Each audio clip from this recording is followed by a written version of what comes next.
If athleisure was a radio show, this would be that radio show.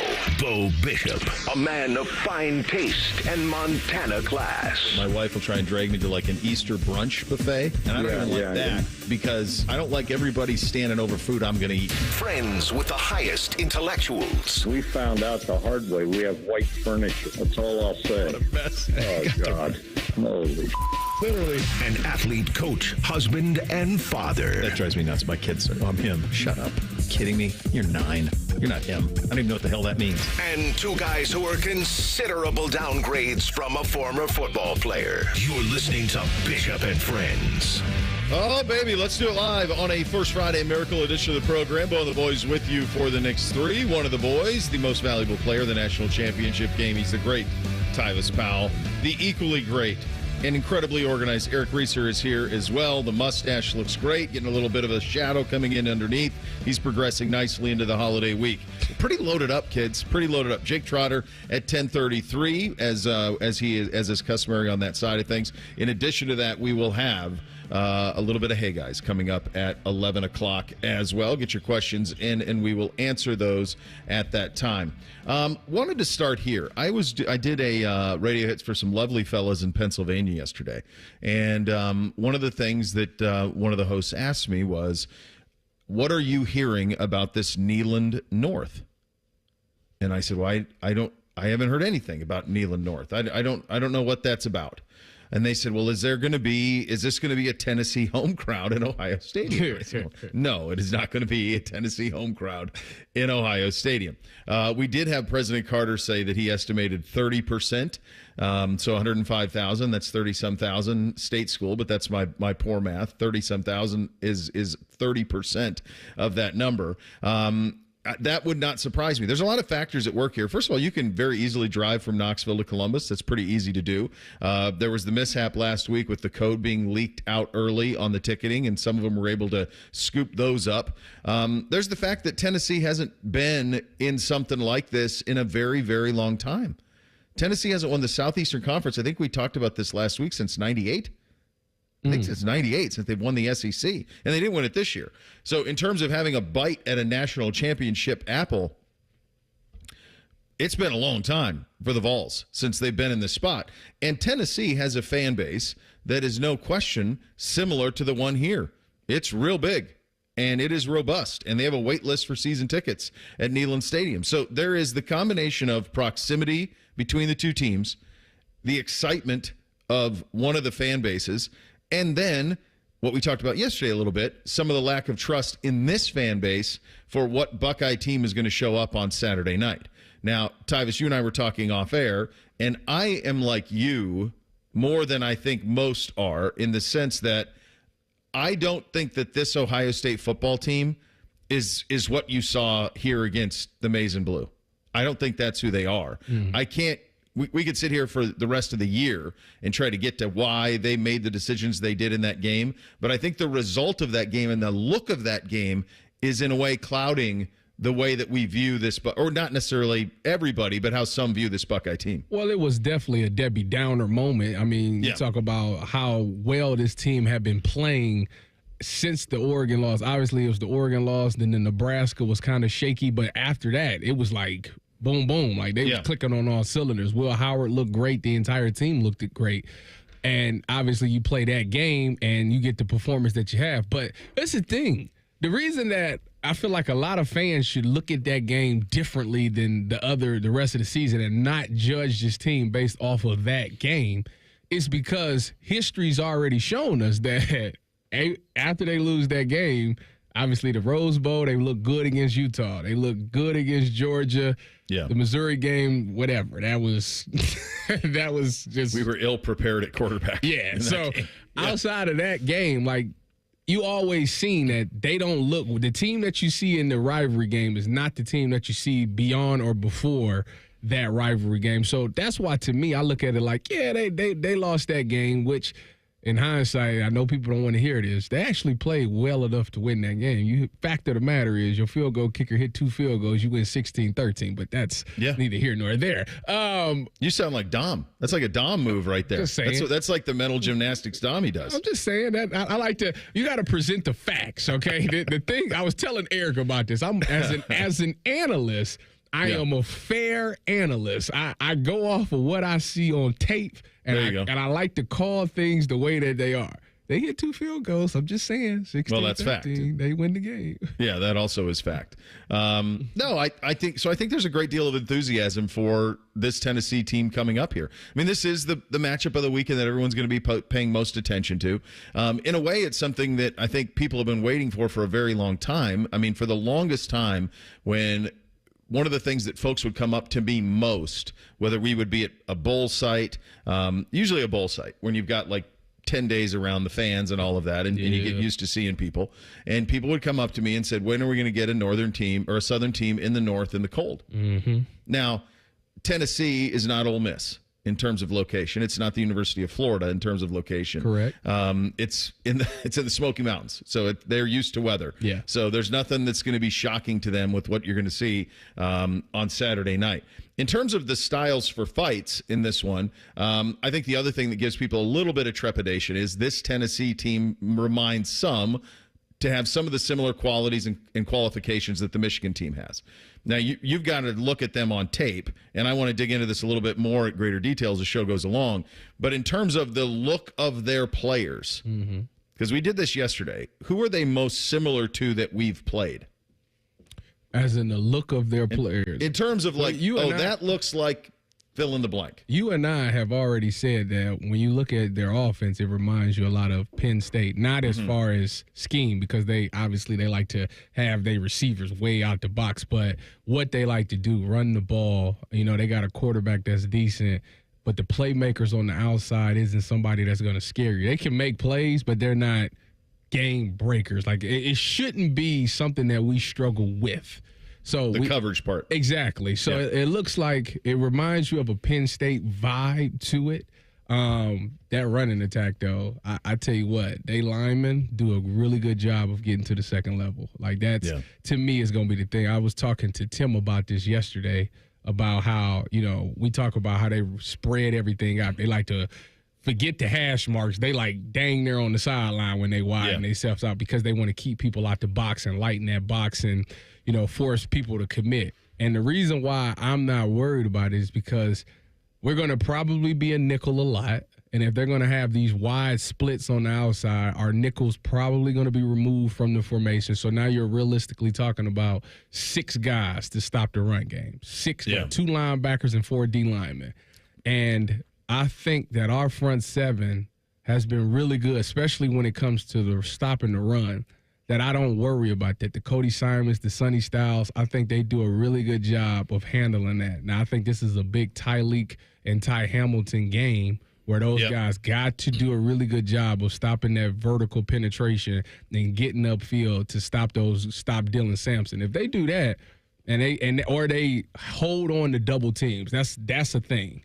So when I mean hold on to double teams, what I mean is the center and guard is going to double team the defensive tackle. And if that defensive tackle is a dude, he will hold that double team, meaning that center or that guard can't push up to the linebackers. He will hold both of those guys, which allows those linebackers to roam free. And if that's the case, I'll take Cody and Sonny all day long, finding the gap and stopping Dylan Sampson. But I think it comes down to those D linemen holding that double team, not getting getting driven back into the linebackers, and not allowing those centers and guards to get to the linebackers and get hands on them. We'll have more of that very detailed breakdown in terms of what to expect schematically as the program goes along. Reese, you grew up here. You lived here your whole life. You hear people say Neyland North. You hear people say there's no enthusiasm. My hunch is by the time to get to Saturday, that all goes out the window. That's my guess. Yeah, it'll be building towards that Saturday. I think everybody's – and that's just how much the Michigan game means and how much it hurt to lose in the fashion that Ohio State lost in, to where you have people saying, like, this is a completely different team, because – boy, was that rough. And it was made so much worse because it was your 4th straight loss. and because there were people come out of it saying that it didn't mean as much. And while there's truth to that, it's still Michigan, and you still lost that game to a Michigan team that you should have walked off the field against. Like, I mean, you walked all over on that field against. And so I think everybody's still kind of feeling that because there's been nothing to wash that taste out of our mouth. There's been nothing to satiate Ohio State fans. But once you get, I think, Friday and even into Saturday morning, then I think that excitement will start to build. Now, with tickets and with ticket prices being as influx as they are and the passion of the Tennessee fan base, it does look like it's dwarfing because Tennessee's got a bunch of excitement because they're not used to playoffs and they're not used to postseason success. For Ohio State fans, this is run-of-the-mill stuff.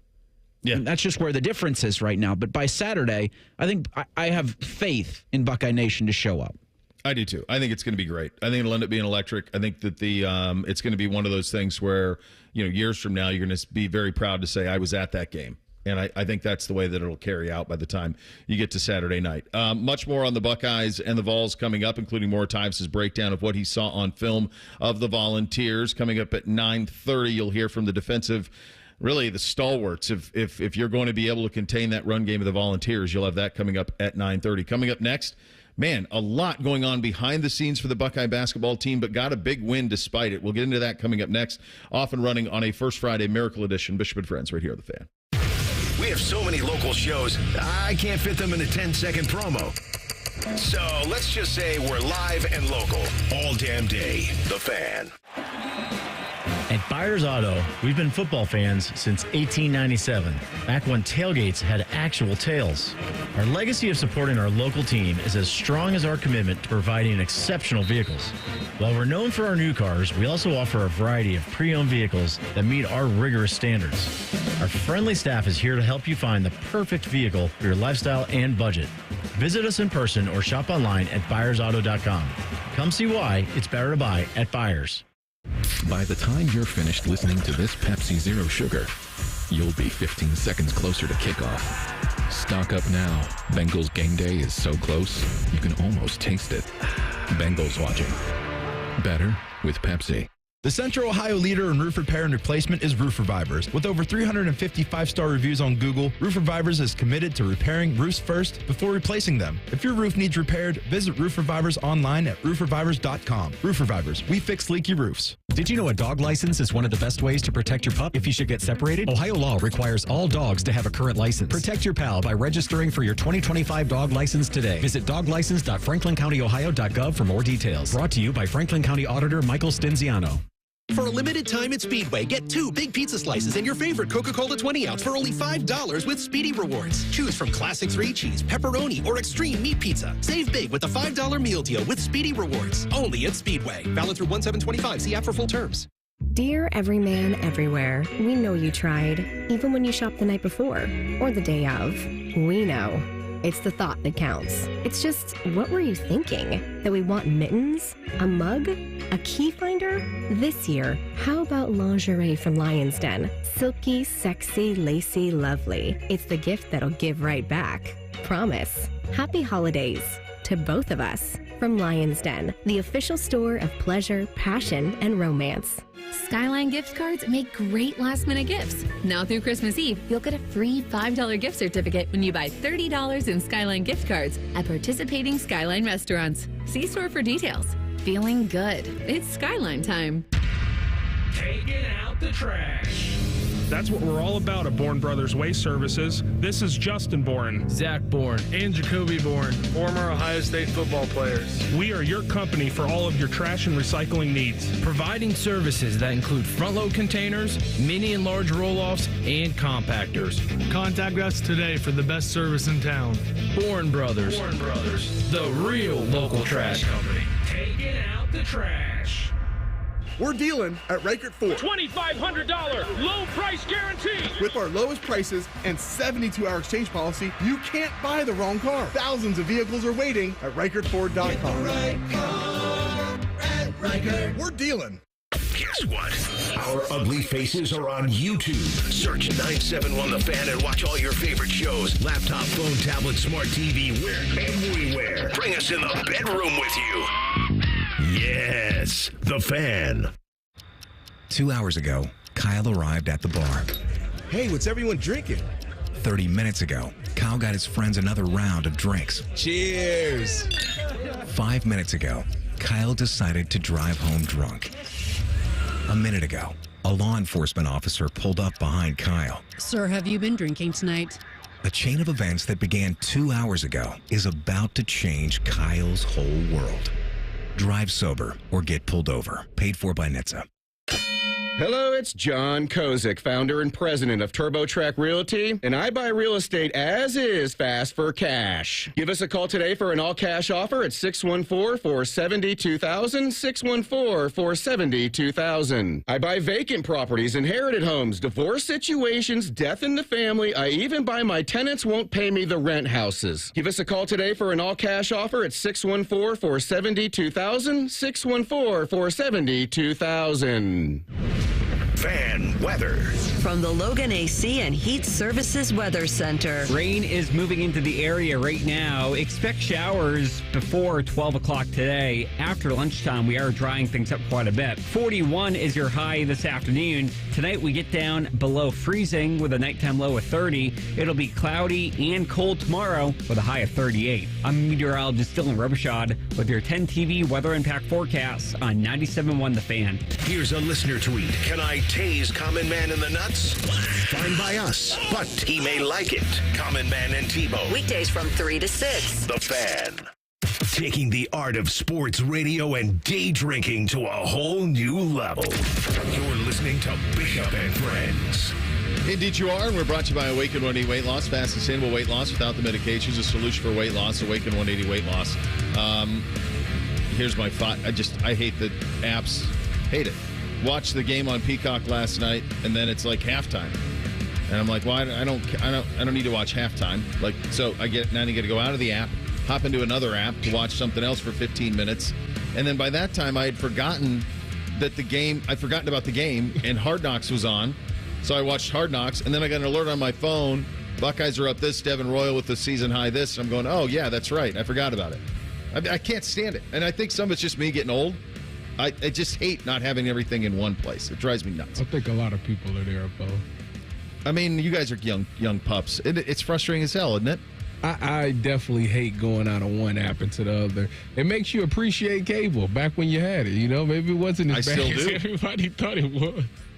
Your Uncle Bo still has it, buddy. You got to be subscribed to 10 different things now for sporting events. Yeah. It's ridiculous. Now, Spectrum, I may be paying Spectrum $17,000 a month, but I still have it. Yeah. Yeah. No, cable continues to win. It wins all in one spot. Now, they have a bunch of channels I didn't want, fine, but everything else in one spot. Everybody keeps telling me YouTube TV, but that's not going to help me with a Peacock game.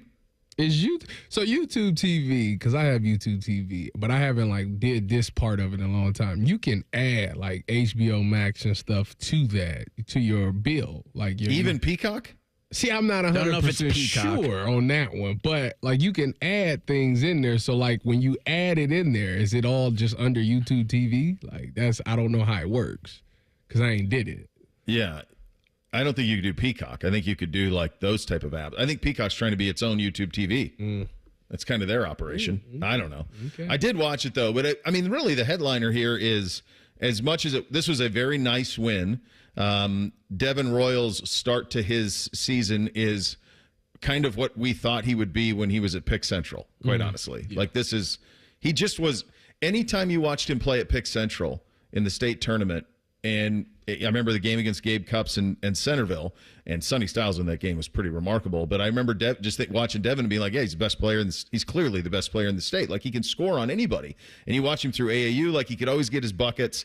He's just a really crafty scorer. And he's now someone that they can rely upon in the half court. They can rely upon him in transition. So that's kind of the headliner on the court. The off the court stuff, though, is the real eyebrow raiser. So already Aaron Bradshaw, the 5-star transfer out of Kentucky, has missed 7 straight games. Now he's on the bench, but he has not played. The university and the team had an investigation for a domestic incident, so he's back on the team, but he hasn't played yet. And then yesterday we get the news that Meechie Johnson is not in the starting lineup, and that Meechie has been away for the team dealing with a personal issue, a personal matter. So who knows what that means? But it was shocking to see him not in the starting lineup.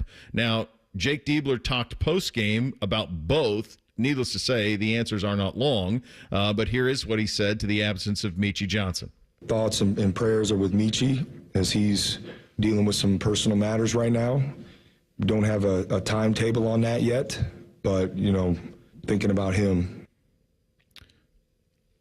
Obviously, the tone of that is ominous in terms of whatever's going on in the personal life. One thing about when you're in a position, and it's certainly not Jake Diebler's job or responsibility to share whatever that personal issue is, but when it is left out there, you are left to wonder about the worst. You never know, where all that goes. It's just kind of human nature on that side of things. So we'll hopefully find some news on that at some point.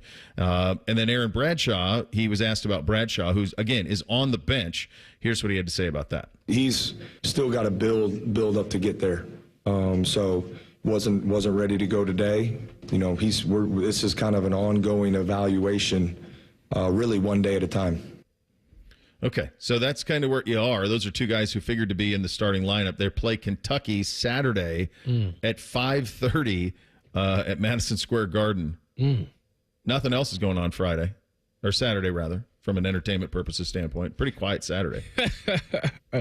They are the pregame to the football team. I don't want Ohio State, Tennessee to be the chaser. You don't want to be this. You don't want them to be. Listen, this is the for this malort of a basketball game at Madison Square Garden. Eric, you have no faith. What if they go out there and they pull the upset? All right, if you have 3 televisions, okay, and one of them is going to be on Ravens Steelers. Yes. One of them is going to be on Texas Clemson. That's a really And then good this is the third. But it's a 3 TV setup. And if you don't have a 3 TV setup, where's this one hit? This game? Yeah. The They're playing Kentucky for crying out game loud. cast on your phone. The men's basketball. I'll tell you what, if you follow Adam Jardy on Twitter, at Adam Jardy, you can just scroll and keep up with his notifications. Because that's how I found out about the Meechie stuff. I was on Instagram scrolling food recipes, and there's Adam Jardy all of a sudden. Like, okay, what's this? Meechie Johnson's out. Well, thanks for the information. What was the food you was looking up, just out of curiosity? So these magicians have decided that you need a crunch wrap done beef Wellington style. I'm like, I don't know if you need that. Wrap beef Wellington. But it looked pretty incredible. When is the last time you've had a beef Wellington? Never. Have you ever? But I like watching them get made because it's like art. It is. It is art. It is. And this guy's got like a lattice over a crunch wrap. I'm like, I don't know we need this, but I'm here for it. Yeah. Have you ever had beef Wellington, Tyvis? No. So there's one place that my wife and her family go probably once or twice a year that they have it. And when we're up there, we go. And I ordered it last Christmas, and I'd never had it before either. And like you, I was mesmerized by the way that they interweave it's lattice is what it is. You're right. It's a puff pastry, I think. With pastry. Yeah. And then you got a tenderloin in the middle of it with the mushrooms and all of that. Sounds good. So I'll be pretty honest with you. I think the bread is pretty redundant. I don't think unnecessary. I don't know what you need it for. Like, I don't know who, when they thought beef Wellington up, was like, oh yeah, this is the ticket, baby. Let's throw some bread around the steak. Because when you start to get into it, I mean, the mushrooms are nice. It's got good flavor. But like as soon as you start to get into it, like it gets so soggy. And people say, well, that's because they're not doing it right. I don't know how you could. The juice is going to flow through it. Yeah, that's kind of like a Italian beef or like Portillo's. Just going to just sog right through it all. Portillo's. That's where Fish gave me Portillo State when I had lacrosse in the Chicagoland last summer. Yeah. We took the boys to Portillo's. They sucked it down. NBC says to me, he goes, well, he's not picky. He'll eat anything. So we get to the hot dog order stand, and he goes, well, what should I get, Dad? I said, I don't know, whatever you want. He's like, well, I'll have a hot dog with everything. So, I mean, it came out like an onion and pepper salad bar. Like it's just a mound of pickles and onions and peppers. Ugh.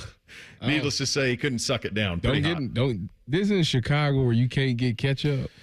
You can't put ketchup on a hot dog. There is. I put ketchup and mustard on a hot dog with relish. If Apex hot dog for me, that's how I do it. If you do it in Chicago, they're gonna scold you. Like, how dare you use ketchup? How do you do it? If you're at the ballpark, how do you do a hot dog? I do stadium mustard. That's it? Yep. Reese, how do you do it? If you Apex, I just get them naked at the ballpark, but Apex hot dog for me is just ketchup. Just ketchup. Like maybe some cheese. I don't know. It's not your hot dog. Tell me what to do with mine. That's true. I don't mind a little cheese too. Cheese is okay. Cheese is pretty good. Cheese on a hot dog. Yeah, what you can do if you grill it is you just it's like a cheese blanket. Like you put a piece of cheese on the hot dog. I ain't never heard of that. Or you can sprinkle some cheese. Yeah, I ain't never heard that in my life. I've seen it done with like the Velveeta slices, and then I've seen it with like shredded cheddar. Yeah, like if you're doing a chili cheese dog. Yeah, just forget the chili. Yeah. A lot of different ways. Jackets dropped their 5th straight. They lose to Tampa Bay 5-3. They host the Devils on Thursday. Reese, this is one of those instances where it's how it's going to be. You're going to have these stretches where the overall lack of talent on the roster just you cannot consistently win, and you start to chase a little bit, and that's where they're at now. They obviously are not getting much in terms of consistent goalie play either. No, you are just looking for little wins, and I thought they're down 4-0, and I'm out. Like, all right, see ya. Like Fantilli gets off, or Fantilli scores last night. I think they get a shorthanded goal with Michael Pitthia on his birthday, which is awesome. So little things like that. I do think the score is worse had Jet Greaves not played as well as he did. So if you're, again, trying to paint turds gold, almost night in and night out with this Blue Jackets squad, but that's where I look to see, okay, you were competitive against the Lightning, maybe get off this 5-game slide against the New Jersey Devils on Friday. Thursday, I should say. Thursday, yeah. I think that's it. That's kind of where you're at. I know what I was going to say. Do yourself a personal favor. Aaron Portzline in The Athletic yesterday, great friend of the program, spoke to 3 different scouts and had them give their opinions of the Blue Jackets' best young talent. So this is Fantilli, Kent Johnson, all of that. And I found it to be a fascinating read because forever we're waiting on these guys to come and go. Like, all right, it's go time, that type of stuff. And we've gotten there this year with Kent Johnson. Obviously, Werenski's long been there. But just from the standpoint of how do others view this young roster? I thought it was a very fascinating read and something that kind of only Porty can do. So that very, very good stuff on that side of things.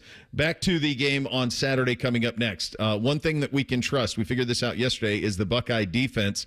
Tyvis did a scout on what Tennessee will bring offensively, and you'll hear from some of the participants in charge of stopping it coming up next in 2 minutes. Bishop and Friends right here on The Fan.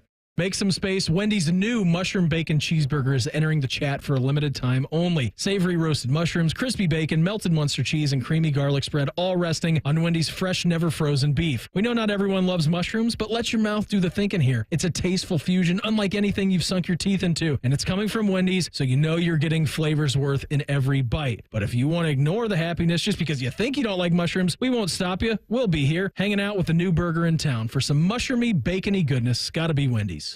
$5,000. That's the average amount of money people in the U.S. are now spending on gas in a year. $5,000. That's crazy. If you drive, you have to download Upside, the free app that gives you cash back every time you get gas. That's right. You can earn real cash back with Upside just by buying the gas you're already buying. You can literally start earning cash back today. I use Upside every time I fill up, and I've already made around $300. You're putting gas in your car anyway. Why not get real cash back? If you like free money, download Upside. I'm saving the cash I earn from using Upside to help pay for a vacation later this year. Download the free Upside app now to earn cash back every time you buy gas. Use promo code BUY to get an extra 25 cents per gallon on your first tank. You can cash out anytime right to your bank, PayPal, or a gift card for Amazon and other brands. Just download the free Upside app and use promo code BUY for a 25 cents per gallon bonus on your first tank. That's code BUY for a 25 cents per gallon bonus.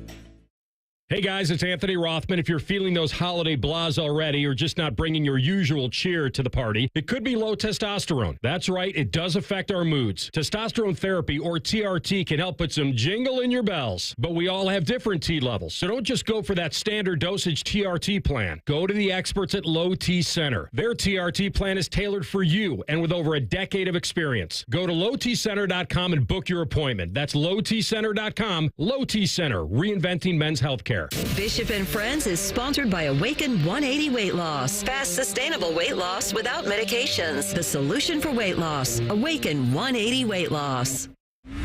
What's up? What's up, man? Super Juice. Sponsored by High Bank Distillery, home of the best blended whiskey in America. Grab a bottle or dine in at their 3 restaurant locations: Grandview, Callahan, and now in Westerville. Drink local. Drink High Bank.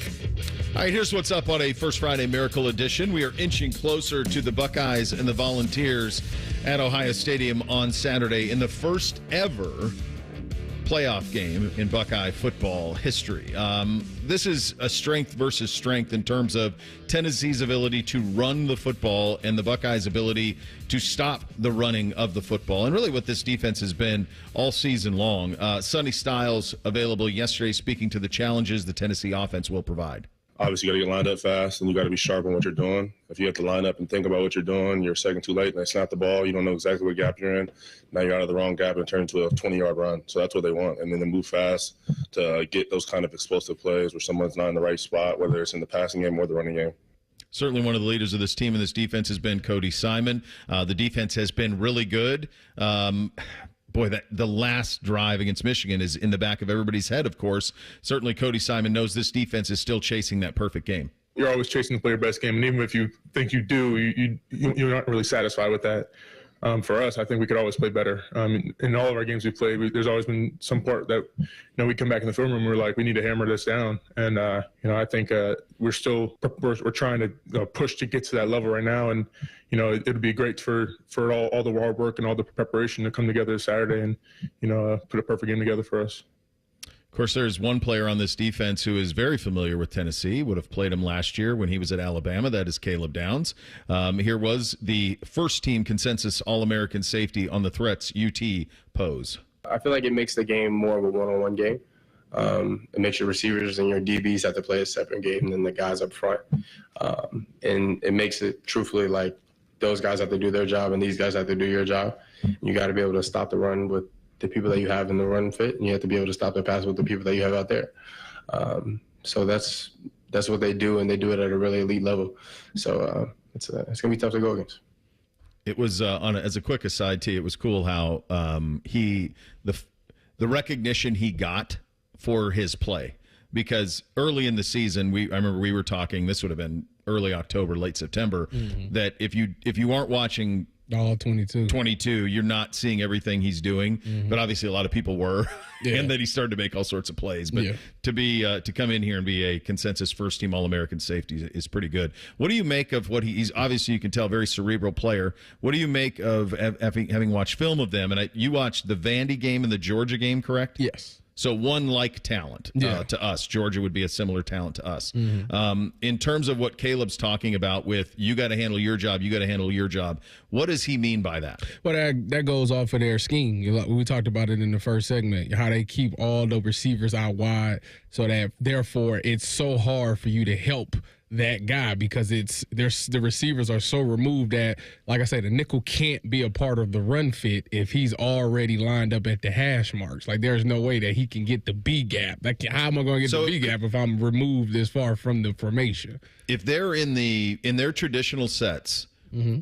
Is it three? What you saw in the Georgia game is the one I'm most interested in. Mm-hmm. Was it 3 wide, way wide? Was it 4 wide, way wide, or 2 wide, way wide? They usually do 4 way and wide. They go all 4 of them way out. Yeah. Yep. Like beyond the hash.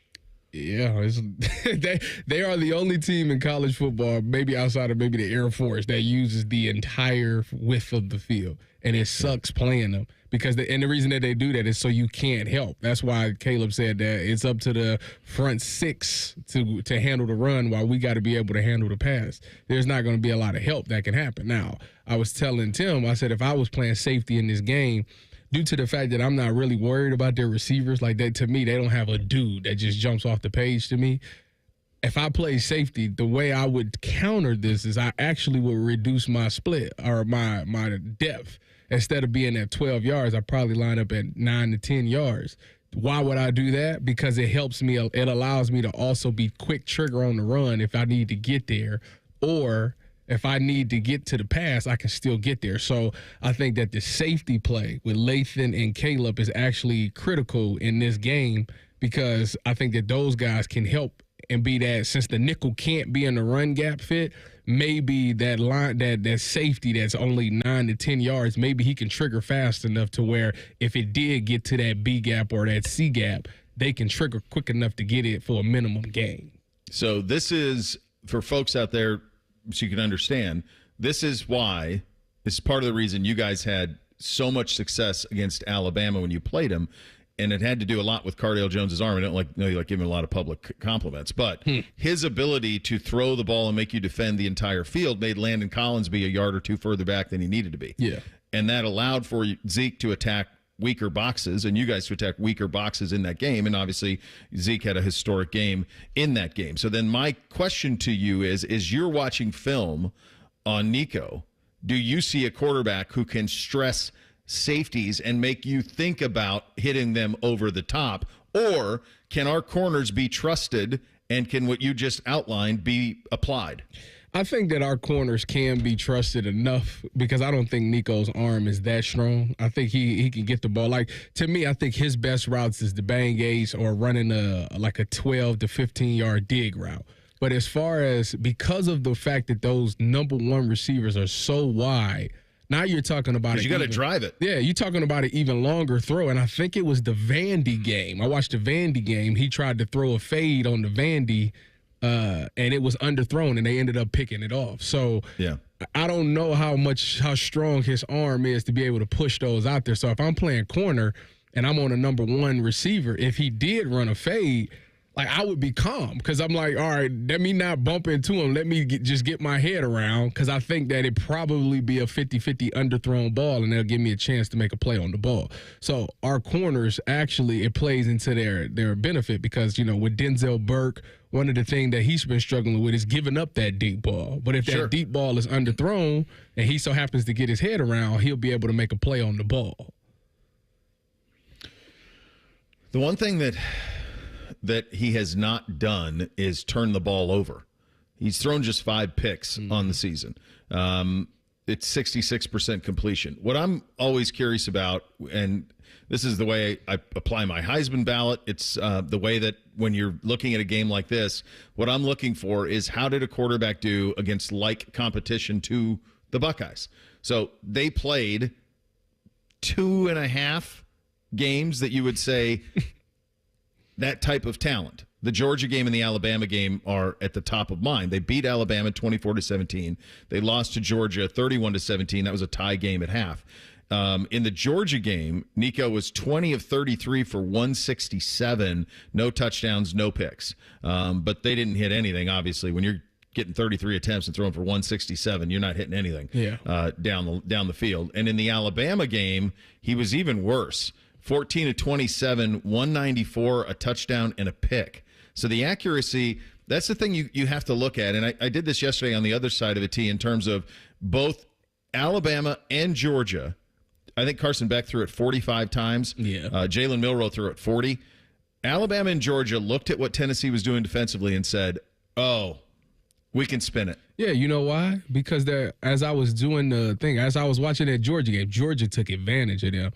Their linebackers are really good against the run, but they are not good in coverage. And I think that's why everybody's starting to spin it. That's why when I look at, as I was watching that Georgia game yesterday, I was like, as long as we come out here to spin the ball, like which is what our strength is, we should be fine. Because their linebackers, for whatever reason, they're very grabby, so you'll get a lot of holding calls, especially if you're going up against like a Mecca or something like that. He should have a field day. And those guys don't get enough depth. And then it was the point where Georgia even confused them. One of the touchdowns was a wide open touchdown because the linebacker, they did like FTB, formation to the boundary, and they had no idea how to line up to it. So there's a lot of things that this Tennessee defense, particularly those linebackers, have put on tape that Ohio State should be able to exploit, and it comes with the passing game. If I was playing this Tennessee team, I'd spin the ball at least 40 times as well. Both Georgia did, Bama did. Conversely, to your further point on their linebacker play and how good they are against the run, neither Georgia nor Bama was able to run the ball on them. Yeah, they're not going to have that. But in the passing game, they are not good there. So it's interesting because Chip talked this week about exercising some of the demons and watching the Michigan game 1,000 times and all of that. In terms of the personnel, Michigan's tackles obviously are on a totally different level than Tennessee's tackles, but Tennessee's ends are really good, and their linebackers are good against the run. It's similar stuff. It really is. I mean, so what I think you ought to do is realize that running it into that brick wall over and over again, that ain't it. Yeah. And that's what Georgia realized, and that's what Alabama realized. Now, Jalen Milroe couldn't make him pay. He threw 2 picks in that game, and that's a big part of it. Carson Beck did.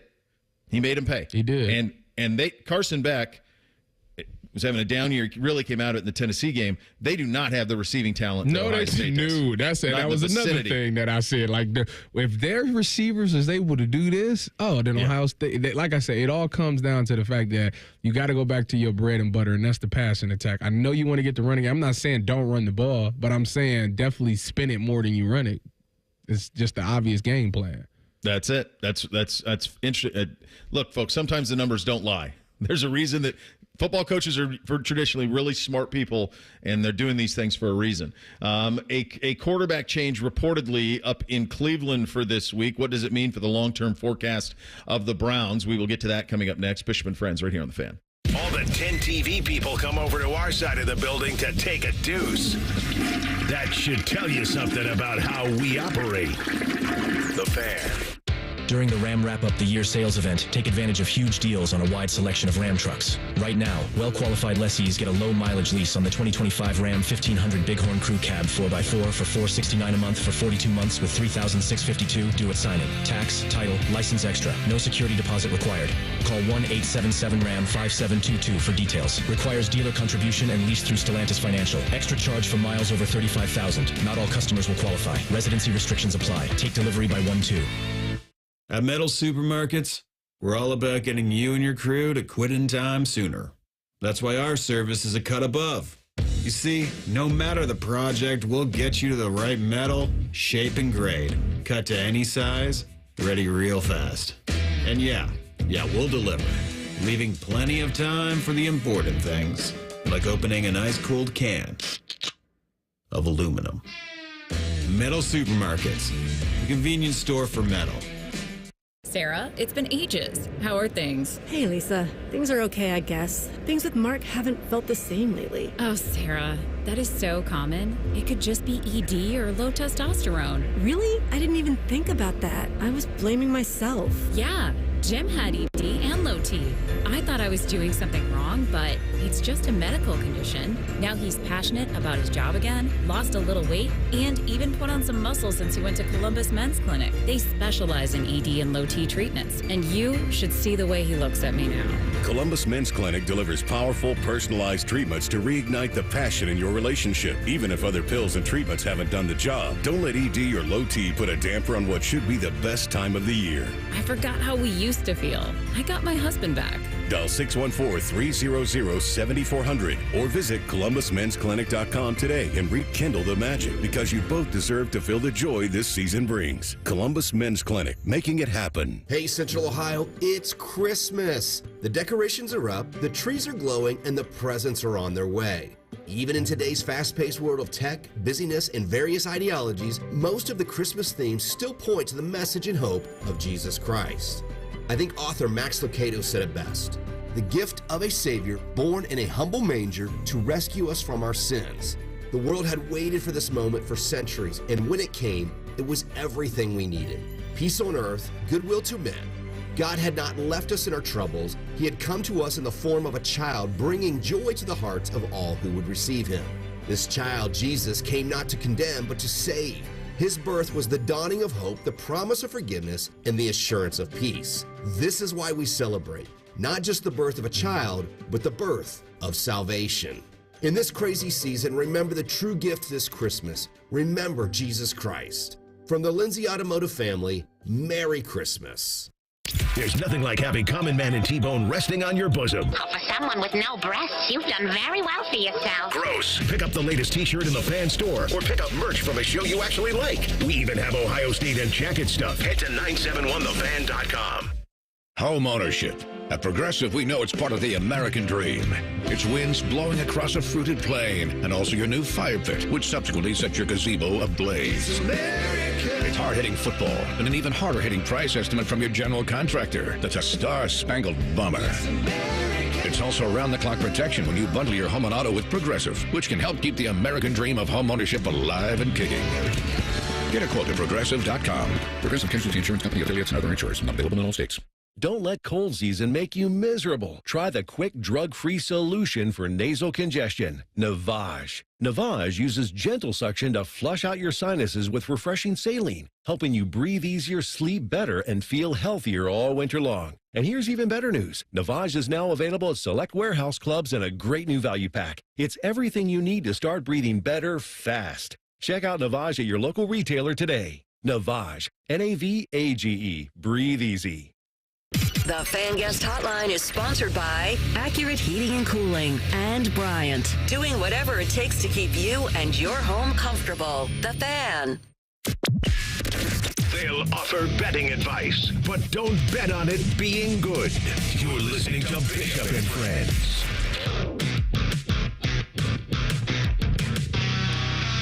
Well, certainly, we'll get to the Dorian Thompson-Robinson thing in a second, but the Columbus Crew are going to be playing Inter Miami on April 19th up in Cleveland at Huntington Bank Field. It's certainly a choice. And it's obviously not being received very well around here. I'm curious to know more in terms of it, but that is something that's happened here in the last hour, and obviously you can imagine would not be received well by Crew fans. What is the odds that Messi plays in that game? So he's not. That's a part of it. He's not played here yet. So he was at, they had the All-Star game here last year. He didn't show up for that, and has not played here against the Crew. So that's the thing that I think is awful frustrating. Well, if he plays in that game, they're gonna really be upset. There must have been some sort of. You can't control if he's healthy or not. Well, you got a point there. So part of me hopes he's unavailable for this, and there's a blizzard. Well, April 19th. So and don't rule it out. Might be. Don't rule it out. Might be that time of year. NFL Network insider, among others, reporting yesterday that Browns are benching Jameis Winston in favor of Dorian Thompson-Robinson for Sunday's game against Cincinnati. This was originally reported by Brad Stainbrook, and then Mary Kay had the report of Cleveland.com, had a report yesterday that Dorian Thompson-Robinson had been told this. So you go back a month and a half or so on this front, and when the injury to Deshaun Watson happened, one thing I said here was the only on in the franchise solution to next year's quarterback thing, hypothetically, could have been Dorian Thompson-Robinson. I agree with you. And then Jameis played well and well enough and was fun. And I stand by what I said on that, too, where he was kind of the perfect quarterback at the perfect time. It's been a really brutal season, and he's a fun guy. And he makes you defend every blade of grass, and he lets you know. I was listening to the post-game show, and a really brilliant young man said on there that you now know that Jerry Jeudy is the number one receiver, and you got that out of Jameis. So very astute observation and true. And the offensive line got their confidence back. You know why? Because they knew where Jameis Winston was going to be on a drop. Yep. They weren't having to try to defend an entire backfield for Deshaun Watson. So I think all those things are true, and I also think it is true that maybe they know more about what Dorian Thompson-Robinson is than what the fan base hopes that he is. I think that's in play too.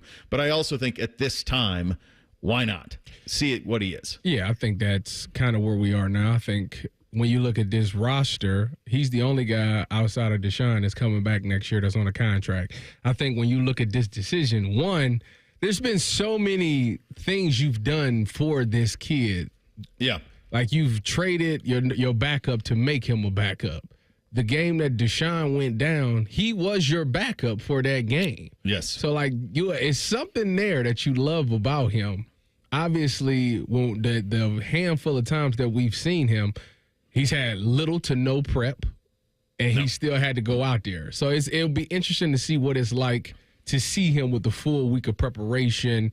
What can he get done? I mean, nobody's expecting him to go out there and throw for 300 yards and 3 touchdowns or anything like that.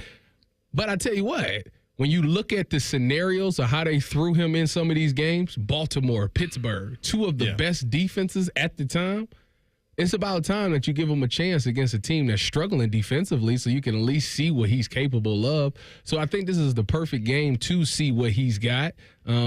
Hopefully he can bring some chemistry with Judy. Hopefully Judy can continue to keep progressing and making plays for his quarterback. But like I said, I'm not expecting him to go out there and have some magnificent game. I'm curious what the approach will be.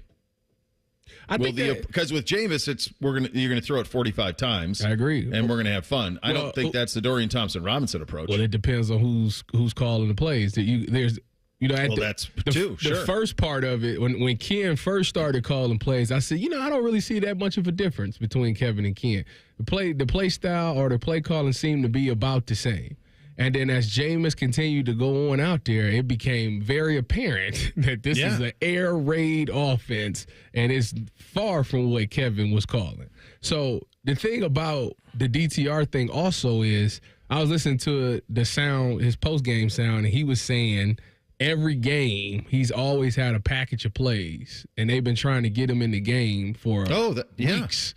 Right. So, like I said, this organization thinks something of him if they have a package of plays every game and they're trying to get him in the game. That means that they truly do think something of him. So it'd be nice to let's see if you need to get 2 quarterbacks next year. Do you need to overhaul the whole quarterback room? Let's see. Well, Deshaun Watson's going to be in that quarterback room next year. Dorian Thompson-Robinson, I would think, would be in that quarterback room next year. He was drafted to be Deshaun's backup, to be groomed as the long-term backup for Deshaun Watson. So I think, that's part of it. But then I think what's going to be really fascinating is what do they do at the top of that pecking order? And what type of player do they go for? Do they go for, and I don't even know if these are possible for these guys to be available this year. I mean, there's cap issues all over the place. But do they go for a Kirk Cousins, Derek Carr veteran type who's played a lot of ball and would fit in with traditionally what Kevin Stefanski is? Does it excite? Or do they go for a Justin Fields type and build this offense the way that they built it this year with Ken Dorsey, where it's primarily out of the shotgun? Well, the thing about Kirk Cousins is he turns the ball over. Obviously, sure does. You don't like that. We were sitting there talking about this yesterday. A lot of Kevin's quarterbacks have turned the ball over at a high clip. Joe Flacco turned it over. Jameis turned it over. Baker turned it over. They all turned it over at a high clip. And we got to figure out, is it his approach maybe? Like maybe it ain't just the quarterbacks. Like maybe it's something that he's saying that's not fully registering to these quarterbacks because. To be fair, all of those guys' reputations is to be reckless with the ball. Yeah. I mean, this is the first time that Bake hasn't, and even Bake, I think he's got 14 interceptions. He got a lot of interceptions. He might throw 40 touchdowns this year, but he still got a lot of interceptions. And Jameis threw 30 touchdowns and 30 interceptions in the same year, so it's kind of his. Flacco even had a little bit of that. I know that's not what they want. What is Justin Fields a big interception thrower? I don't know that you could. I don't even know, quite honestly, buddy. I don't know what Justin Fields is in the NFL. Nobody does. Because of what's happened. Yeah. And how much of that is him, and how much of it is the circumstances he's been in. He proved this year in Pittsburgh that he can be a winning quarterback in the NFL. He proved last year in Chicago that he can put up stats on a bad team. But I'm not sure what he is. I think one of the things that the issue NFL teams have with Justin, and I think the biggest example of this is in Vegas, where they hired his offensive coordinator and he was available, and they said, yeah, we're good. We'd rather have Gardner Minshew. There obviously is something that Justin does that shows up on tape that frustrates offensive coordinators. So what that would tell me is that there is stuff that is schemed up that he's not hitting, and he's covering it up with his athleticism and arm strength and all of that. That sounds like what Anthony Richardson would be doing. Well, that would be an extreme example of it. Justin's far more accurate than that. I'm not sure Anthony Richardson can. I mean, I don't know how long in Indy. I don't know how they keep that up with that amount of inaccurate. I mean, he's 3 times this year he's completed over 50% of his passes. Twice it was exactly 50. He's exactly who I thought he was, and they should have did their homework and not. He started 6 games at Florida. They shouldn't have paid attention to all them combine numbers. They should have did their homework and let him be a 3rd-round pick like he was. Yeah, they fell in love with arm strength and all of those things and missed the reality of this was a kid who's, it's not even his fault. He started 6 games. Like, he could have did. You know what the crazy thing is? I know a quarterback that could have just started 3 games and had probably been in a similar boat. You're right. His name's Cardell. 3 games. Is that just to salt his wound at the end? Could have been a first-round pick. Is that what that is? The next time I see him, I'm going to see him today at some point. I'm going to ask him. Just say, what were you thinking after 2014, man? You quarterbacked those 3 games and you didn't go pro? What the hell were you thinking? I was glad that he decided to stick around because I still needed his half for the rent that we had. So, therefore, it was a great decision by him. Very, very strong. We'll hit a little higher, lower, have some fun with the NFL coming up next. Bishop and Friends right here on The Fan. Join Bobby Mack and Jody Shelley for the Inside Edge, a behind-the-scenes look at all things Blue Jackets. Wednesday night at 7. Your home for Jackets hockey. The Fan. Common Man here for Jermaine Lexus of Dublin and Easton. It's that time of year. The red bows are out, baby. Do, do, do, do, do, do, do, do. Right now, take advantage of 1.9% financing up to 48 months or 2.99% up to 60 months on ES, NX, and RX models. Plus, their biggest rebates of the year are here on remaining 2024 models, but also on 2025s. I have been a Jermaine customer for years, even before I started doing the commercials. If you're in the market, check them out. Dublin and Easton, JermaineLexus.com. Your bathroom's got to go, the vanity's decayed, and toilet's really old. The bathtub's giving way. Give Bath R Us a ring. Call morning, noon, or night. You do not have to wait for spring to get your bathroom right. Bath R Us, Bath R Us, your dream bath's on the way. Oh, you'll love to design the bath of your dreams today. Happy holidays from Bath R Us. Call 380-225-BATH to schedule your free estimate or go to bathsrus.com.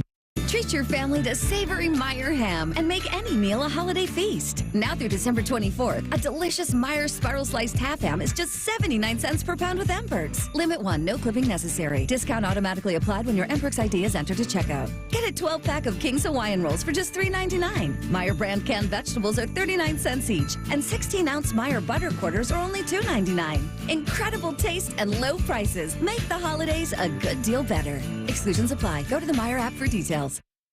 Hollywood Lights. Bring in 2025 in a big way at Hollywood Casino Columbus. Don't miss our New Year, New Wheels giveaway. Drive off in a 2024 Jeep Gladiator or take home $30,000 cash.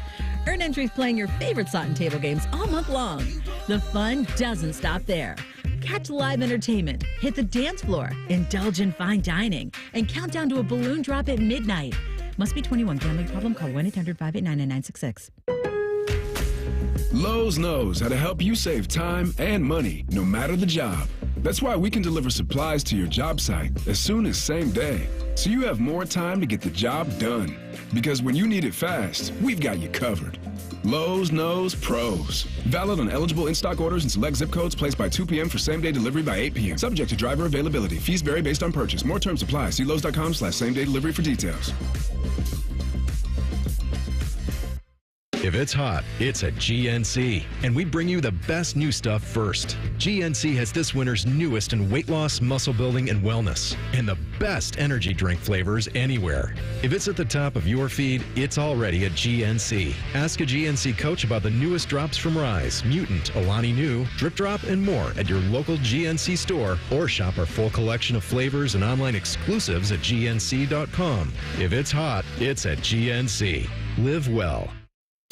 Broadcasting from the Lindsay Honda Studios. Honda makes the cars. Lindsay makes the difference. Visit lindsayhonda.com. WBNS-FM, HD1 Columbus. The Fan. Sports Center. Good morning. I'm Eric Reeser. The college football playoffs begin on Friday. Notre Dame hosts Indiana at 8 p.m. Same time Saturday night, Ohio State welcomes in Tennessee.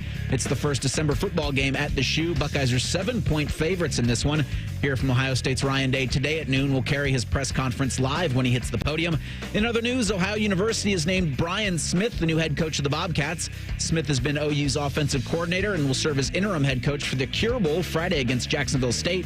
In college hoops, Ohio State beat Valparaiso Valparaiso last night, 95-73. Buckeyes are at Madison Square Garden versus Kentucky on Saturday.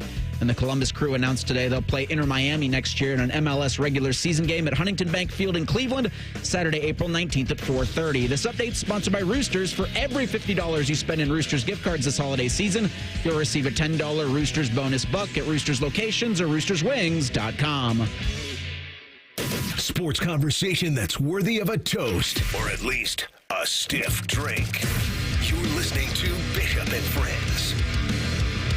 All right, second hour here on a First Friday. Get your Hey Guys questions in to us, and we will answer those via the YouTube chat or at 971BFS. We will get to those coming up at 11 o'clock. Time now for a little higher or lower. Hit it, Reese. Bishop and Friends present Higher or Lower. Sponsored by The Waterworks. The Waterworks, your undefeated team of plumbing, drain, heating, and cooling. Call 614-232-2222 today. Oh, baby. No more college rankings, buddy. We don't have them. No. Maybe we do some at the end. Yeah, we'll do it a little post-mortem after the national championship game. I like it. But we go to NFL.com and Eric Edholm's Week 16 power rankings in the National Football League. We'll start with number 1 because you can't go any higher. The Philadelphia Eagles at 12-2. At number 2, the Buffalo Bills 11-3. At number 3, the Kansas City Chiefs at 13-1. Higher or lower for KC there? I'll tell you what. Now that with this injury to Patty, I could see him being a little bit lower, actually. So this is the hard. What is, if I say not 3-4, what is that, higher or lower? Lower. Lower. I just want to make sure. One of the biggest mistakes in the fact that you're ranked number 1, and yet that's as high as you can be ranked, and it's a lower number than 10. So that's where you run into the problem with it. It's the ridiculousness of the English language and the way that we apply it. Look, here's the thing that's I think really fascinating about this exact week in the NFL. Up until last weekend, you thought to yourself, Detroit has taken on a lot of injuries, but I still think they're going to be okay. Mm-hmm. And you thought to yourself, Kansas City isn't clicking on all cylinders, but they still have Mahomes and he's good enough. Yep. And then Mahomes gets injured, and before he even got injured, he was wildly inaccurate. Yeah, it was terrible. Wildly. It was bad. It was bad. And then you have more injuries in Detroit. So Detroit and KC should have been at the top of this list for the longest time, and they would have been. But now they're at a point where it's like, and it just sucks for them that they're this far into the season, and they both have real issues. Detroit's issues are far bigger than Kansas City's. There's no doubt in my mind that we will see Mahomes limping around in January winning a playoff game, probably multiple playoff games. Detroit's issues are very real. The issue I would have here is, do I like Buffalo right now more than Philly? No. I told you, what I tell you, Monday, Philly is winning it all. I'm just going. You did not say that, but I understand where you're coming from because I think Philly is a better team. Buffalo is has an exceptional player who's playing great right now, but I think Philly's team is better and they have more ways to beat you. Unfortunately, Buffalo needs Josh Allen to be a superstar every time out, and that's a lot. Yeah. So I think for now they have this right. I think Kansas City, I think it's the sweet spot. I think Kansas City is third, and I think those two are 1-2. At number 4, again, this is NFL Network's Week 16 power rankings. At 4, you've got the Detroit Lions. At 5, the Minnesota Vikings. At 6, the Green Bay Packers. At 7, the Baltimore Ravens. 8, the Pittsburgh Steelers. Higher or lower for Pittsburgh at 8? I think this is a good spot for Pittsburgh. Yeah. I want to ask you something about Baltimore. Yeah. Baltimore's 9-5. Mm-hmm. But if they're playing Green Bay or Minnesota right now, who are you taking? I'd take them over Minnesota. Green Bay's playing good. I'd take Green Bay over Baltimore. Baltimore's problem is the defense. I mean, it's gotten better.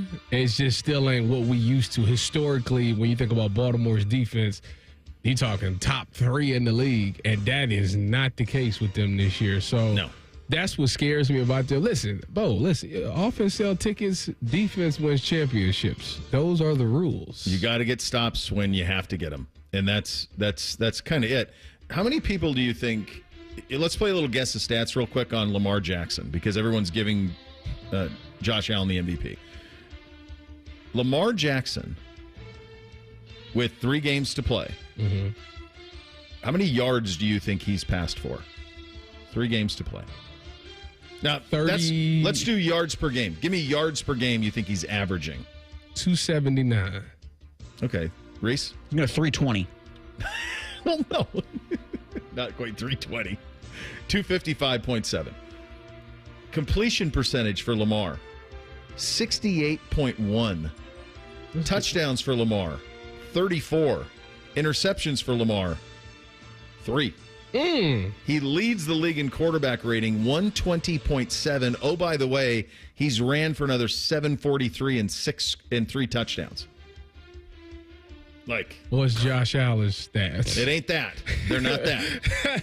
They're not that. Now, and I think it's, look, Lamar's won twice. You know what? And Josh is having to do more. Josh doesn't have Derrick Henry, doesn't have Zay Flowers. Exactly. That's he's what having to do more. It's for the man, is Lamar having a year. When you think about Buffalo, he is the entire offense. They don't have that guy that's like a dude outside of Josh Allen. So that's what makes it more remarkable than Lamar Jackson. But Lamar is doing what people, when he renegotiated his contract, nobody thought he had this in him. Yeah. Nobody thought he was going to lead the league in passing, and that's what he's doing. Pittsburgh's interesting. Where was Pittsburgh was 8? I think that's fine for them. I like them more than Minnesota, but less than Green Bay and Baltimore. And Eric Edholm, who writes this for NFL.com, cites the TJ Watt ankle injury and what's going to happen with that as a big reason for the Steelers dropping 2 spots in his power rankings. At 9, no Pickens either the last 2 weeks. That's true. And that's a big deal. At 9, you got the Denver Broncos. At 10, the Washington Commanders. At 11, the Houston Texans. 12, the Tampa Bay Buccaneers. 13, the Los Angeles Chargers. Higher or lower for the Chargers there? The Chargers went in this draft. They said, we are going to protect Justin Herbert, but they failed this offseason in the draft to get him weapons, and I think it's coming home to roost. Well, Ladd has been good. One dude. That's it, though. That's it. That's it. Because, so I think this is okay for the Chargers. I think this is where they ought to be. You got to look at it for the simple fact that they just took another wide receiver the year prior to. Yeah, in the they needed him to come around. It was a stretch where he was catching a touchdown every week. I think it was like a 3-week stretch. He caught a touchdown every week, and now he's gone back to dropping the football again. So I think that you're absolutely right. They got to find some more weapons. J.K. has seemingly cooled off. Mm-hmm. Gus ain't what you thought he would be. And it's sad because you think of Jim Harbaugh, you thought he would go there, and he wants to run the ball anyways. Yeah. And at the beginning of the season, it started off with them being a heavy run team, and now you watch them, it's back to 707 and Justin Herbert slinging the peel around. So, 1, they got an identity problem there, and 2, he don't have the horses to go on the outside, which is something that I think they should address this offseason.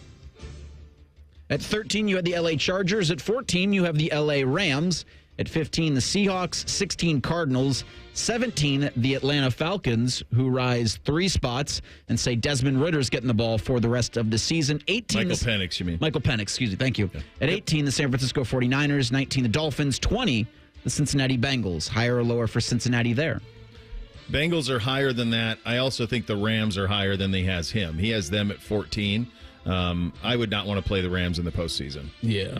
I'm not dealing with McVay, and I'm not dealing with Stafford and Nakua and Kupp, all that. No, thanks. But I do think the not having Aaron Donald factor is something. But the kid they got out of Florida State, the Curse kid, is real. Yeah. He's really good. They took both Florida State. They took the D and the tackle, right? They did, and they're both good. Yeah. So they're not Aaron Donald, but they are, because of Stafford and McVay, I would not want to play them. Like, if I'm Minnesota and somehow the matchup works out, I have no interest in that.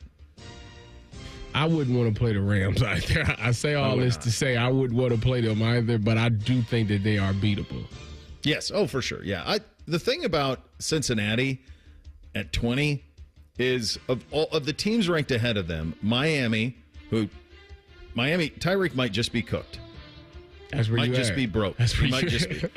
Go look at what he's done. San Francisco he's done nothing this year. San Francisco's passed the Rubicon in terms of the amount of injuries any one team can withstand. So it's done there. Atlanta's now going to Penix in a 7-7 time, and Arizona widely inconsistent, and even Seattle with Geno, they're probably the higher, but he suffered a knee injury in the game. So I would have Cincinnati way higher. I think I would. I would take Cincinnati judge over all of them too. I can't judge Cincinnati on what the losses that they've had, but if all of a sudden Joe Burrow, Jamar Chase, and T. Higgins and Chase Brown are coming to town, you better score 34. Yeah. Yeah. I listen. Obviously, they got a big game this week, anyways. If the Browns beat them, DTR, and the Browns beat them, it's done. It's pretty much done anyway.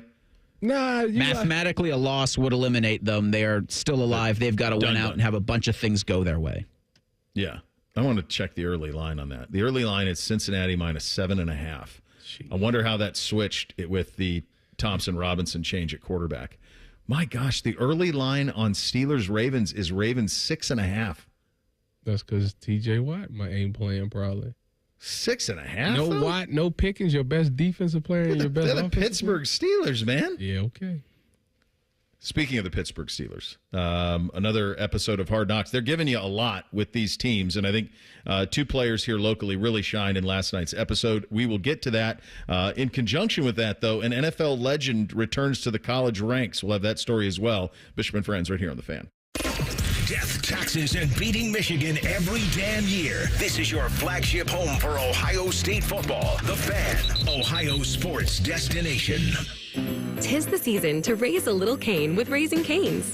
Spread joy with craveable chicken finger meals and treat everyone on your nice list to a Cane's gift card or our beanies, socks, mugs, and more. Happy holidays from Raising Cane's. One love.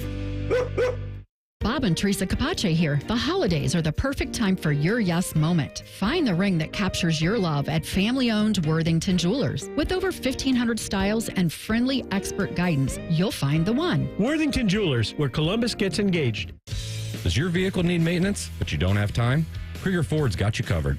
Enjoy our convenient pickup and delivery service, or we come to you with our mobile service van. It's fast, easy, and hassle-free.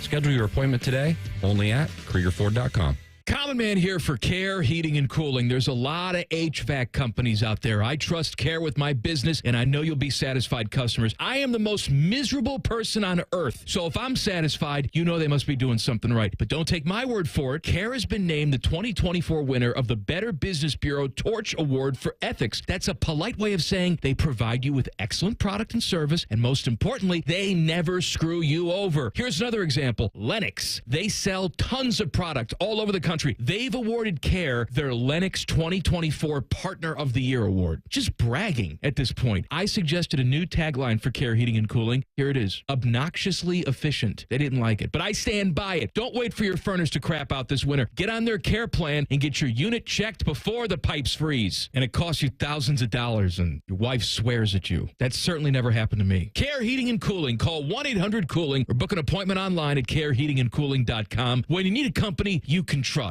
Hey, Jackets fans, we know what's on your holiday wish list. Ask your Secret Santa for a Blue Jackets holiday gift pack. You'll score 2 tickets plus a Blue Jackets Honda shirt, all for just $99. Learn more at bluejackets.com/holiday. Everyone deserves a fast and reliable connection. One that helps better their everyday through the things they value most. Friends and family, education and career. A connection that opens pathways to opportunity and builds roads to a better future. At Spectrum, we're committed to delivering just that every single day. Because with the right connection, anything is possible. That's Life Unlimited. That's Spectrum. Some things in life are meant for each other, like salt and pepper, bacon and mushrooms, or you and the all-new Wendy's Mushroom Bacon Cheeseburger. Now, you're probably thinking, wait a minute, does bacon go with mushrooms? And the answer is, they do now. So if you want crispy, crunchy, cheesy, juicy, shroomy, and garlic spready, then you and the Mushroom Bacon Cheeseburger are meant to be. For mushroomy, bacony goodness, gotta be Wendy's. Limited time only at participating U.S. Wendy's. 2 hours ago, Kyle arrived at the bar. Hey, what's everyone drinking? 30 minutes ago, Kyle got his friends another round of drinks. Cheers! 5 minutes ago, Kyle decided to drive home drunk. A minute ago, a law enforcement officer pulled up behind Kyle. Sir, have you been drinking tonight? A chain of events that began 2 hours ago is about to change Kyle's whole world. Drive sober or get pulled over. Paid for by NHTSA. Trusted steel power in the palm of your hand. This holiday season, save $30 on the GTA 26 handheld garden pruner. Now just $149.99. Check off a gift from the top of their wish list and make trimming tree limbs a breeze with a lightweight design and 4-inch cutting bar. Visit your local steel dealer today or shop online at steelusa.com. Was $179.99 MSRP. Includes battery and charger. Offer valid for a limited time only at participating dealers while supplies last. Remember how that little girl in Poltergeist was in the TV? They're here. Yeah? Well, she's actually dead now. It's quite sad. Anyway, watch your favorite fan shows on your TV by subscribing to us on YouTube. Search 971 The Fan. Do it now. The Big Nine was a sad, incomplete place. Enter Ohio State. The rest is history. The Buckeye Show. Weeknights at 6. The Fan. Drink recommendations, movie reviews, sports discussion, and whatever the hell Reeser does. This is Bishop and Friends. That's your Uncle Bo here. It's the holidays. Season of all kinds of hustle and bustle. But if your energy is down, maybe you're not sleeping well, if your sex drive is MIA, you just don't feel like the guy you once were. Maybe it's tough to get excited for all that holiday cheer. If it sounds like you may have low testosterone. And if so, this is the season to get you treated for it. And that's where my friends at Tri-State Men's Health come into play. I was feeling like this last spring. I went to TriStateMen'sHealth.com, took the low T quiz. A lot of things started to feel very similar to me. Went on the TRT program, felt the difference really quickly. Within a couple of weeks, the energy levels were back. The sleeping was better. Those were the things that were most important. The boys asked, hey, Dad, do you want to? The answer became yes pretty quickly on that side of things. You can do the same thing. Go to the website, take the quiz. The cost of that appointment is $99 once scheduled, includes a medical consult, T and PSA test. If you sign up for testosterone treatment the day of that appointment, that is going to be free. Get back to winning the race by calling them today, 800-900-9654, or visit TriStateMen'sHealth.com. Tri-State Men's Health, 2 locations here in town. Quick exit off 270 in Hilliard, near Medical Mile in Westerville. Tell them that Bo sent you on that. All right. Michael Vick, Norfolk State. So he's back. We've had this has been kind of the new path of this. Eddie George is at Tennessee State. We had Deion Sanders start at Jackson State and then go to Colorado. You now have Michael Vick there. Ed Reed was at Bethune-Cookman and then stopped. Yeah, he said it was just... I ain't doing that. It was terrible. He said the facilities was terrible. They didn't do nothing to help. He said he couldn't do it no more. Well, yeah, I believe that is probably very much online with it. Yeah. That it would be. I think what everybody sees in this is there's now a bunch of different paths to becoming a coach. And you think about two of the young bright stars on our staff, Brian Hartline and James Laurinaitis, right? Mm-hmm. They went the GA way, the position coach at alma mater way. And then I don't know what their why is going to be down the line. Like, we know Brian interviewed for the West Virginia job. Is that something that he wants? Does he want to go run his own program somewhere? Does Threes want to run his own program somewhere at some point?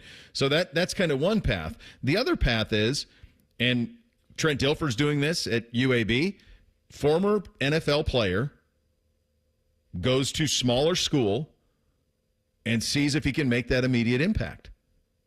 Coach Prime made that an immediate impact. Yeah, he did. Now, his kid helped. That helps. When your kid can play. Him and Travis Hunter. Yeah, well, Travis, he stole from Florida State. Yeah, having 2 players like that. But he had both those dudes at Jackson, man. He had him at Jackson State. And the other thing that Coach Prime had at Jackson was he had an ability that was right at the start of NIL and all of that stuff, and he had those relationships. I think at the time his relationship was with Under Armour. So he had those relationships. Yeah, at Jackson State. I think they were Under Armour.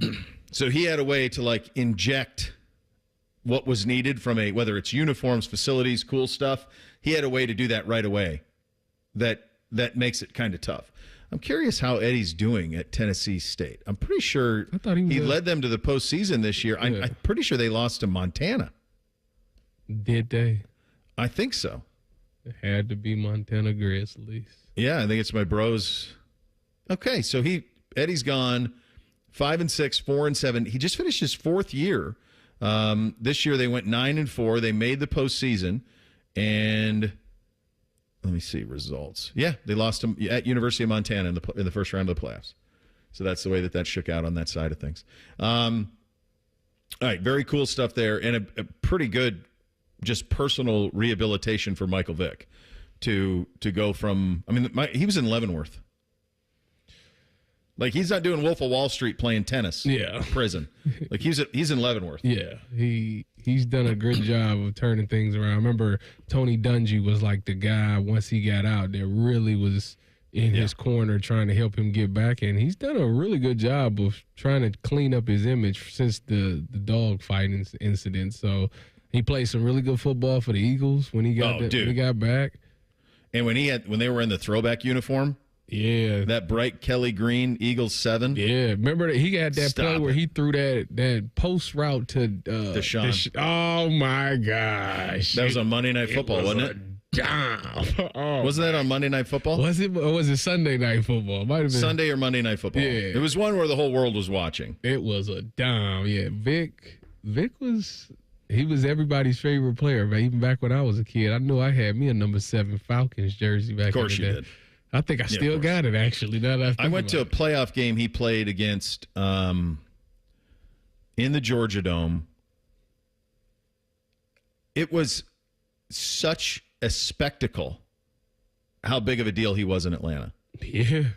I mean, you just remember can't. He had, I think right before he went to jail, didn't he just sign like $100 million contract or something? He's a huge contract at that time, and he was electric. He in had that place. He had the tennis shoes that came out, or the cleats that everybody wanted. Mm-hmm. Yeah, Vick was. No, he's crazy. He was on top of the world. He was, yeah, and he was also for my generation. Everybody leans on the Bo Jackson Tecmo. Yeah. When he was on the cover of that game, you could not play with. Yeah, that was a rule. You can't. You're not playing with the Falcons. People, I'm going to play. No. Yeah. No, not them. Can't play with them. They made him. He had the strongest arm in the game, and he was the fastest player on the game. Yeah, it was ridiculous. So you could not catch him, and you could run around back there and he could throw lasers 70 yards in the air, which he actually could do in real life too. Yeah, I say in real life it wasn't far off. He was like he could do that. Yeah, he could do that. You guys into Hard Knocks? You watching the in-season Hard Knocks with the AFC North? No, I've seen some clips, but no. I saw the first 2 episodes. I keep forgetting it's on. Yeah. And then something pops up, like Jamar Chase saying that a Bengals defensive back owes him a bottle. And like that pops up, and I'm like, oh yeah, I got to watch that. I think the 2 players for our 2 teams in the state who have benefited the most from Hard Knocks are Jamar Chase. It's basically a Jamar Chase documentary is the Cincinnati side of it. It's 2 weeks in a row where they just follow Jamar Chase. And when you I know how popular he is. When you see how he carries himself, it makes you feel good about how popular he is with kids. Because the way he goes about his business from a charitable standpoint, even the way that he is interacting with fans, it checks every box of what you would want someone to be idolized to be. And he's taking full advantage. They didn't want to pay him. Well, they're going to have to. Well, it's going to be bigger. It's going to be bigger. I can't wait. That's going to knock me off the couch when I see that thing, when ESPN hit my phone and say how much he got paid. They may franchise him, which will make him livid. Yeah, it would, actually. He might just not play if they do that. That's exactly what he goes to do. I'm not playing under that tag. I'm not doing that tag, no. On the Cleveland side of it, the episode featured Denzel Ward. And it talked about, obviously, the loss of his dad and his charitable stuff and winning the Walter Payton stuff and all of that. But you got to see Denzel has grown up a lot since he's been a Cleveland Brown in terms of what he was coming in and what he is now. And one thing that I was really hopeful of this season, because the losses have outnumbered the wins by a wide margin up there, he's been excellent and he deserves to be. He leads the NFL in passes defensed. He deserves to be in the conversation as an All-Pro. I think he's going to make a Pro Bowl, no doubt, but he deserves to be in the conversation as an All-Pro. And I'm hopeful that even this little Hard Knocks thing reminds people of how well he's playing. Yeah, I think he's one of those corners that when he's healthy, there's no question to me that he's a top 5 corner in this league, and he ain't 5. I've been banging my head and beating that drum for about 4 years now that Denzel is actually really, really good at corner. And I just feel like, I don't know, the national media just don't pay him that much attention. Now, what he can help on is obviously getting more interceptions. You know, that's why that would take. Because I always say, like, if I had a corner, the PBUs is fine. If I'm an offensive coordinator, that doesn't scare me. The PBUs don't scare me. The interceptions, you dangerous. I'm not throwing at you at all because you're gonna turn this ball over. It's one of those instances, like, you know how in the sack conversation that sacks are maybe a little valued more than pressures. A lot of people around the league think that pressures are as valuable as sacks, or in the vicinity. It's kind of the opposite at corner. Interceptions are really important. Yeah. They're really critical. Yeah, like you're taking the ball away. It's like the single best play a defensive player can make. Yeah. Yeah, it's such a game-changing play, and I think that's it for Denzel. This is the phrase I use to describe Denzel Ward. You tell me what you think of it. I think he's the best mirror corner in the NFL. I think step for step, he doesn't lose a guy. I agree. Because he's fast. I think he's fast. He's quick, very ultra quick, twitchy. Yeah. He's very rarely will the ball get thrown at him. If he don't get the PBU, he's at least right there in the area to swing and just miss it. Like he's very strappy. He is. Yep, he is. And a couple other things on Hard Knocks. It's hard for me to imagine Russell Wilson not being back in Pittsburgh based on the way they love that he's played and the way that, I mean, they do love him, and he loves Tomlin. Yeah. It's a great guy. You can absolutely, you would know. You can absolutely see why Pittsburgh has never felt the need to move off of Mike Tomlin, because he has that organization by the throat, brother. Yeah. And he wins every year. That helps. Man, he's an impressive cat. Some of them clips that I see, I just be like, I like, you understand why players play so hard for him. Like, he's such a he gets it. Like, he's a relatable guy. He knows how to he knows just what button to push to get you to go hard. Like, he's good. That guy's a really good coach. I know a lot of Browns fans don't want to hear that, but he's exactly, if he was my coach, I'd probably be all pro. Yeah, you could. I mean, he has them lit. The fuse is lit every week. They light it on Wednesday, and by the time they get to the weekend, they're ready to go. We'll do a little college football chatter. First playoff ever on campuses. Jake Trotter's view nationally from ESPN in 2 minutes. Bishop and Friends right here on the Fan. It's the Get Holiday Ready sales event with Hank and Sam from the Ford crew. Today, a new shipment of inventory. Hank, what's going on? Another hauler full of new Ford trucks and SUVs, Sam. So much SUV capability. Is that? Ford F-Series, the best-selling trucks for 47 years. And a big selection means... big savings? Yep, which means... it's the best time to buy? Well done, Sam. And time for America to get holiday ready with Ford. Based on 1977 to 2023 CY Industry reported total sales. Get Eco. ECO. Hey, Aaron, I invented 3 new ways for people to use our genius electricians. I'm all ears. Get Eco. ECO. Our electricians can put a power outlet anywhere you want one. Behind a painting or inside a closet. Above a nightstand or beneath your desk. Out in your yard or anywhere else you can imagine. Get Eco. ECO. You are the artist, and your house is your canvas. And our genius electricians are your paintbrush. Now paint your walls with rich, romantic, reactive light. Your paintings will pop, your gardens will glow. Paint your home with artistic light and shimmering shadows, and everyone will love being at your house. Rich, romantic, reactive light. Get Eco. ECO. Our genius electricians can turn your house into a high-tech wonderland where you can live a stress-free life. None of these things were there when you bought your house. But our genius electricians can put them there. We do it right at the speed of light. Get Eco. ECO. Eco plumbers, electricians, and HVAC technicians. GetEco.com. Integrity, honesty, and quality. Words we live by here at Monogram Homes. Hi, this is Dina. And at Monogram Homes, we strive to bring your wants to your man cave, your needs to your kitchen, and your ideas to life. Most home builders claim to be custom, but starting with stock floor plans and templates isn't our idea of a tailored experience. At Monogram Homes, we start with a blank slate and work with you until you get exactly what you want. So start your true custom home journey today with a builder you can trust. Monogram Homes. Visit us online at monogramhomes.net. Want to know anything about the Fans contest, how to win, or what's up for grabs? Check out 971thefan.com. The Fan, Ohio's sports destination. Let me introduce you to a man with a magnificent salt and pepper beard. A man who's currently roasting lamb on a spit. A man who runs the Rocky River Greek Festival. That man is Jake Trotter. Indeed it is, and he joins on the Bryant Heating and Cooling Systems fan guest hotline. Been around the sport for a long time, buddy. It's unprecedented. We have a playoff weekend. It's on campus sites, 3 of them in the north.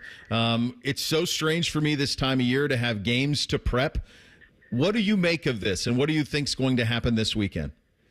And we probably have the strangest game Saturday, right? Given the way the Ohio State's season ended, given the expectations coming into the season, and given that, I don't know, they probably have as good a chance of anyone as winning the national championship. So I'm very fascinated to see what version of Ohio State we get Saturday. And I got to be honest, I don't know that I would be surprised by anything. I wouldn't be surprised if they lose. You know, I actually picked them to lose, although I picked that right after the Michigan game. I was still in that fog. But I got to tell you, before the Michigan game, I was picking them to win the national championship. So I have no idea what to make of Ohio State. They have probably the widest variance outside of Georgia of any team in the playoff. And it's going to be really interesting because it's either going to be interesting when they lose or it's going to be fascinating when they go on an incredible run here. I think it's going to be one or the other. Jake, you don't look at that Wolverines game as an anomaly for this team? Could be. Yeah, it could be. And you looked at 2022, and, you know, they lose to Michigan. You know, C.J. Stroud gets picked off at the end of the game, and he comes back and plays probably the best game of his career. Yes. Throws 4 touchdown passes against the Georgia defense that sets a record with 5 first-round picks. And, you know, if they get a break here or there, they probably win that game. So, yeah, I think it definitely could be an anomaly. You know, my only concern would be, is there a Michigan hangover going into Saturday? Because that was such a perplexing and devastating loss. These seniors, you know, they you know, Zemeka Ibuka put it, you know, to me in the summer, like, we haven't won anything yet of consequence, at least for a player at Ohio State. This is their last chance. Do they play tight like they did against Michigan, or do they let it rip like they did against Georgia 2 years ago? Again, I wouldn't be surprised if either happened. Yeah, I think the other part of this that so many folks up here always wanted, and it's something that folks talk to me about all the time, was, man, Bo, when can we ever get a Southern team up here in December? Except that they would say November. When do we get a Southern? Now, Tennessee isn't exactly Southern. I mean, it's cold there too, so it's not. You don't get that exactly, but you are going to get that in State College, where it's going to be 26, and a team from Dallas is going to have to come up and play up there. The battle of the Indiana State Championship is going to be cold on Friday night as well. When I look at this calendar and I see kind of what's going on with tickets, I think when we go to 16, we could have 2 games at home sites. Do you think that the weather will play a factor this weekend in any of these 4? Obviously, it's not at Texas, but in the other 3. Well, I think if it's going to help anyone in our game, it's going to help Ohio State, because they played in similar weather against Michigan. I actually think the Michigan game was colder than this game is going to be. What's it going to be, like 22 at kickoff? That's the last I checked. Yeah, looks cold, yeah. Yeah, that Michigan game was cold, though. My goodness, that was cold. And wind. And it was windy. So, you know, we'll see. I mean, it is cold in Tennessee. It snows in Tennessee, but, you know, they don't really play in a lot of 19-degree weather either. I mean, if you're looking at a weather game, that's going to have a big impact. It's going to be State College against the Ponies. I mean, you know, it's 80 in Dallas right now. So, or it can be during December. And the way that SMU wants to play, it just doesn't fit playing in the Big Ten in December. And, you know, Penn State, you know, I think that their style of play probably suits that type of, weathered that type of game. They got a big boost this week with Drew Aller coming back. So I think Penn State's in pretty good shape to win. And, they've got I know Tyvis didn't want to hear this, but they got a very favorable draw with Boise State in the next round. Would not be surprising to anyone if they're in the Final Four. I was going to change the intro to primary fundraiser for the Penn State NIL Collective. Jake Trotter joins us. The more Tyvis hates Penn State, the more I thought positively about it. I just don't understand what your obsession with them is. What do you see? What do you see that I don't? I mean, they made the Big Ten championship game. What else you want? Jake, we know they don't beat top 5 teams, so don't say that. That's part of the. Well, they won't have to play one. Exactly. That's why. Oh, my goodness. That's why they could get to the Final Four. They don't have to play anybody. I don't even know what Boise's ranked. Are they 12 did they finish or 11 in the top or 10? something? I don't know. Something like that. They don't 11. even face a top 10 team until the Final. And just for full context on this, and our audience knows it obviously, and you guys are aware of it, but just to reiterate, this is everything that James Franklin wanted. And this is why he does not want to play Ohio State in the future, because he knows he just wants to get into this thing. Like, that's why when it came time to decide which 2 teams are going to play in the Big Ten, James Franklin's like, yeah, man, I don't want to play Ohio State. Ohio State wrote down 2. They wrote down Michigan and they wrote down Penn State. Penn State wrote down nobody. They wrote down Maryland. The 12-team playoff, I don't know that there's a program in the country it benefits more than Penn State. It's a fact. Because it's like they're a predictable, almost automatic 10-2 with losses to Ohio State and Michigan. In the 14 playoff, you're never going to get in with that. In the 12-team, you're probably getting in most years with that. So they might be the biggest beneficiary in terms of getting into the postseason on a yearly basis of anyone, as long as we continue to have the current format, which, as you mentioned earlier, might not last very long. I was just going there. So where do you think this thing goes to? Do you think 16 will be the absolute max, or do you think in 10 years we might be talking about instead of March Madness, we talking about December Madness? You're asking me to predict what college football is going to look like 10 years from now? I mean, by then we might have the AFC and the NFC, junior. I don't. I mean, it's not going to contract. So, I do think that one immediate change we could see is that we still keep the automatic bids for the conference champions, but that doesn't necessarily guarantee you a bye. So, the top 4 teams in the rankings, they get the byes regardless of whether they won the conference or not. So you don't end up with an Arizona State and a Boise State, teams that are outside the top 10 with the byes, which are going to be really valuable because, I mean, this is a long season for some of these teams. Ohio State's going to have to win a lot of games, not just in the playoff, but really overall to win a national championship. And getting that extra game of rest, Oregon to have to play until what is it? New Year's Day. Yeah, New Year's Day. I was going to say New Year's Eve or New Year's Day. I mean, that's a long time. It now could work against them. You could see a little bit of rust, but in terms of resting up and getting healthy, it's a huge advantage, just like it is for the team that gets to buy in the NFL. So I think that is something they could tweak immediately, and I wouldn't be surprised if that happened pretty quickly and is one of the first changes they make. I think we can certainly we all agree that of the teams that are in this thing that most of the pressure is residing here in Columbus with the Buckeyes. But I do think that I think everybody else is kind of happy to be here, right? Even including Georgia without Carson Beck. It's like they won the SEC, they won a couple of national titles. Like this is house money for them a little bit.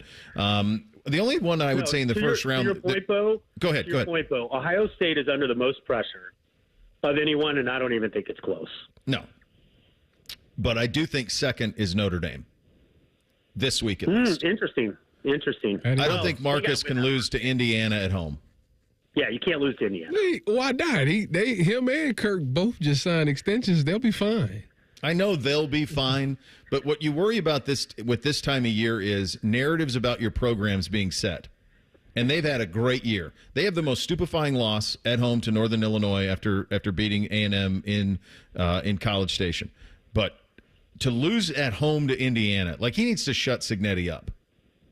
He needs to slam that down for program. I really think, Jake. You want that so bad, don't you? I don't like him. I'm done with that guy. Yeah. It's not cute. Bo and Will Howard, both. Yeah, I'm done with that guy. No, but don't you think, like for Marcus, I mean, you're at home. This is they had really everything that you'd want. It sets up okay. They got Georgia without their starting quarterback likely in the next round. That's a pretty good spot. I don't think there's pressure on them to beat Georgia, but Marcus can't lose to Indiana at home. Who would of the 4 home teams, which loss would be the most devastating for the coach or program? Probably Ohio State would be number 1, right? Even though Tennessee is a formidable opponent. You think Texas? Texas lose to Clemson at home? Texas got Arch Manning sitting there. I think it, and James, again, like we talked about Penn State, I think that they're just kind of happy to be in. I think you're right, but I think it's Notre Dame. I would rank it Ohio State, Notre Dame, clear 1-2. Texas. Texas went through a lot of years where they were a little bit up and down. Really, since Colt McCoy, this is the first time that they have been consistently elite again over 2-3 year stretch. Yeah. So it would be a bad loss, but I don't think Texas fans, we lost to Clemson in our first year in the SEC in the playoff. It's time to get rid of everybody. No. But I do think that losing to Indiana, because it's Indiana at home, if you're Notre Dame, that would be a pretty rough loss. But again, I think Ohio State, just given what happened to Michigan, given what's happened to Michigan in the last 4 years, given the expectations and the talent, I mean, you just can't lose this game. This is a massive game for Ohio State and a real, massive playoff opportunity. Yeah, it is. I got it. In terms of pressure, Ohio State, Notre Dame, Penn State, then Texas is how I would rank those. Because I don't know if Penn State's ever going to have a better road than they have now. I mean, to get to a Final Four, this is as hospitable a road as you're going to get. Always appreciate the conversation, my friend. We'll do it again next week. Or maybe, it'll be on Christmas. I keep getting that wrong. We won't. Is Wednesday, in a couple weeks. Is Wednesday Merry Christmas. You guys doing your show on Christmas? I'll be here if you need me. No. All right. I'll give you a call though, just so we keep patterns. I'll give you a call at 10:30. We might need to talk on Sunday, given how things transpire Saturday night. There could be lots of conversations. All right, buddy. Good talking to you. All right, see y'all. All right, that's our buddy Jake Trotter, ESPN, joining on the Bryant Heating Cooling Systems fan guest hotline. Still time to get your Hey Guys questions into Reese at 971BFS or in the YouTube chat. Little thing or not a thing up next. Bishop and Friends right here on the Fan. Whether you get pulled over or get into a crash, drinking and driving will change your whole world. Drive sober or get pulled over. Paid for by NHTSA. The Ohio State Coaches Daily Show is brought to you locally on the Fan by Credit Union of Ohio. This is the Daily Show with Coach Jake Diebler, brought to you by Encova Insurance. 95-73, the final score. Ohio State defeats Valparaiso. A lot to like about this game tonight? Yeah, I thought we showed great toughness and great togetherness. That's been the message these last couple days of practice. When the going gets tough in the game, we have to solve that together. And I thought we really did it. Guys stepped up, played a lot of minutes. Devin Royal was really, really good. I thought John Mobley, even though people may look at his field goal percentage, I thought he was really good. 5 assists, no turnovers. Bruce playing through foul trouble.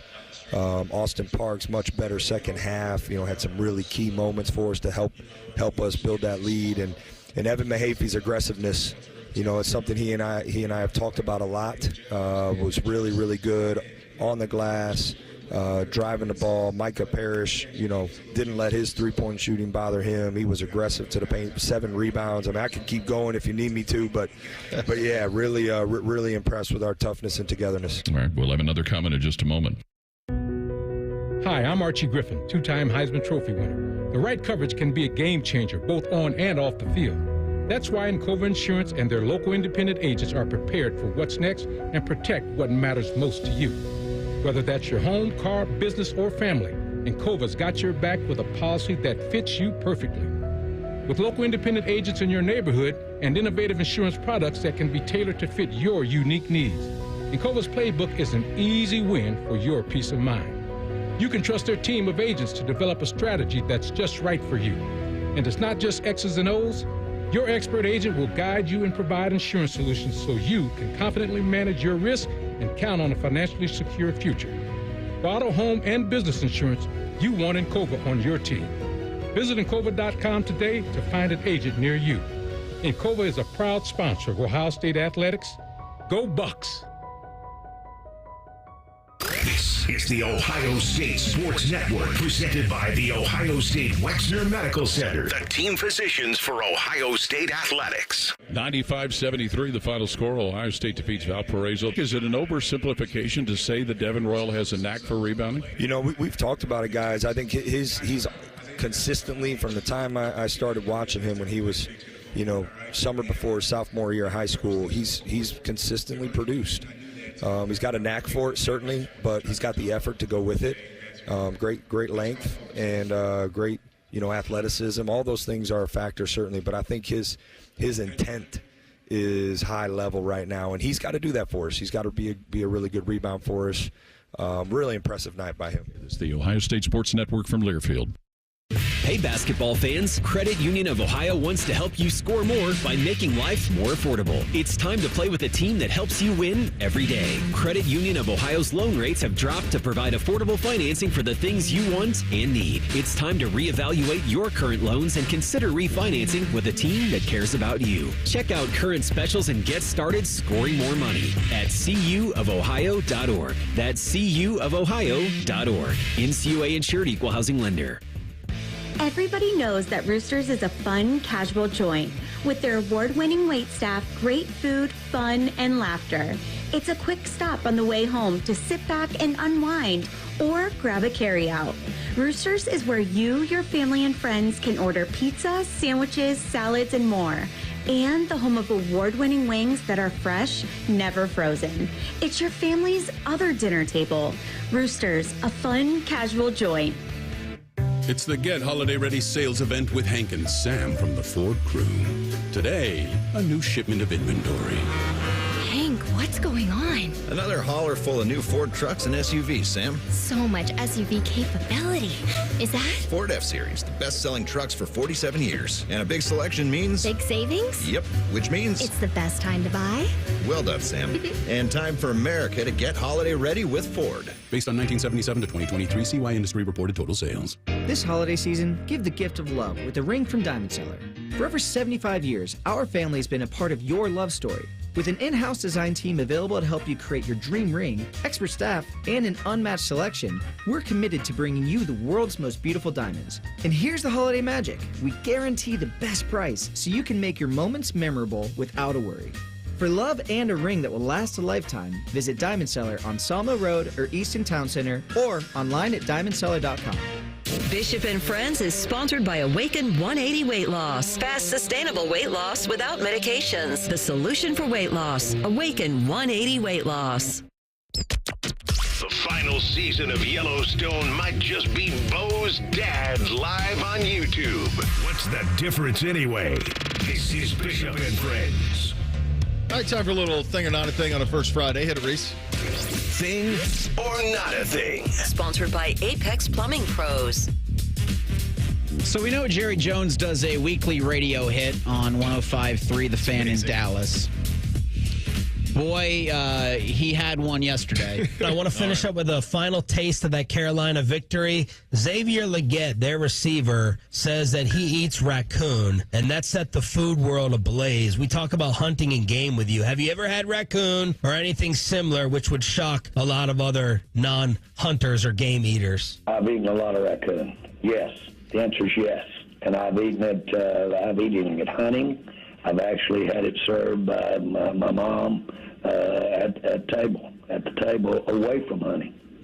And I have eaten raccoon. And yes, it's not uncommon at all. I'll tell you something that was one of my favorites, the squirrel. And it's wonderful, and my mother could do a great job of it. And we all had our favorite pieces, and my dad and sister, I have one sibling, a sister, and they would fight over, not fight, but my mom and I, they were just, my sister and I, as far as siblings, my mom and I wouldn't even ask for the brain in a squirrel. Oh, man. And delicious, seriously.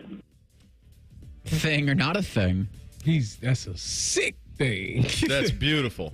That's beautiful. The brain. That is a man worth however many. What is he worth? $15 billion. He's got the most valuable sports entity on the planet that he bought for $150 million, by the way, and is now worth probably $12 billion. That might be a little bit low, even on the number on what that operation's worth. And that's a man remembering where he's from. And he grew up in Arkansas. And this is what you do. One thing that's always funny to me about when we decide what animals are gross to eat and what ones aren't. Like, you'll eat deer or elk, or you will eat cow, or you'll eat pig, but you won't eat raccoon or squirrel or whatever. And what's the difference? People eat rabbit. Like, I'm saying that's that's just because where you grew up. I'm gonna eat the traditional stuff. The worst thing I've ever eaten. Traditional to you, though. Yes. The worst thing I've eaten is what? Deer. Well, what's frog? Why would that be worse? Frog. There's another one. Frogs. Gator. Like, that's about Gator, it. I'm not really, towing the. You know what I'm saying? It's. What is? There's plenty of good food that I have not had raccoon. I have not had squirrel. I have had rabbit. Definitely have had gator. I've had frog. Reese, what's the craziest thing you've eaten? Oh, I got one that'll. Squid. I don't think I've ever eaten anything that you would consider crazy. Gator. But it was right before the national championship game in 2006, so that was what everybody was doing. Like, let's have some gator before the Buckeyes have their gator. Them gator bites at Papa Do's. Yeah, but I don't think those are those actual gators? Is that like turtle soup? You're just eating the breading. Where it's like not. You're just eating the breading. Turtle. That's all it is.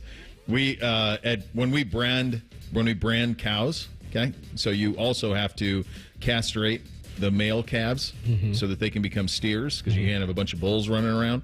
And then you do traditionally. Now, we didn't do it all the time, but there were certainly a lot of times as a kid that they would do Rocky Mountain oysters, which are calf testicles.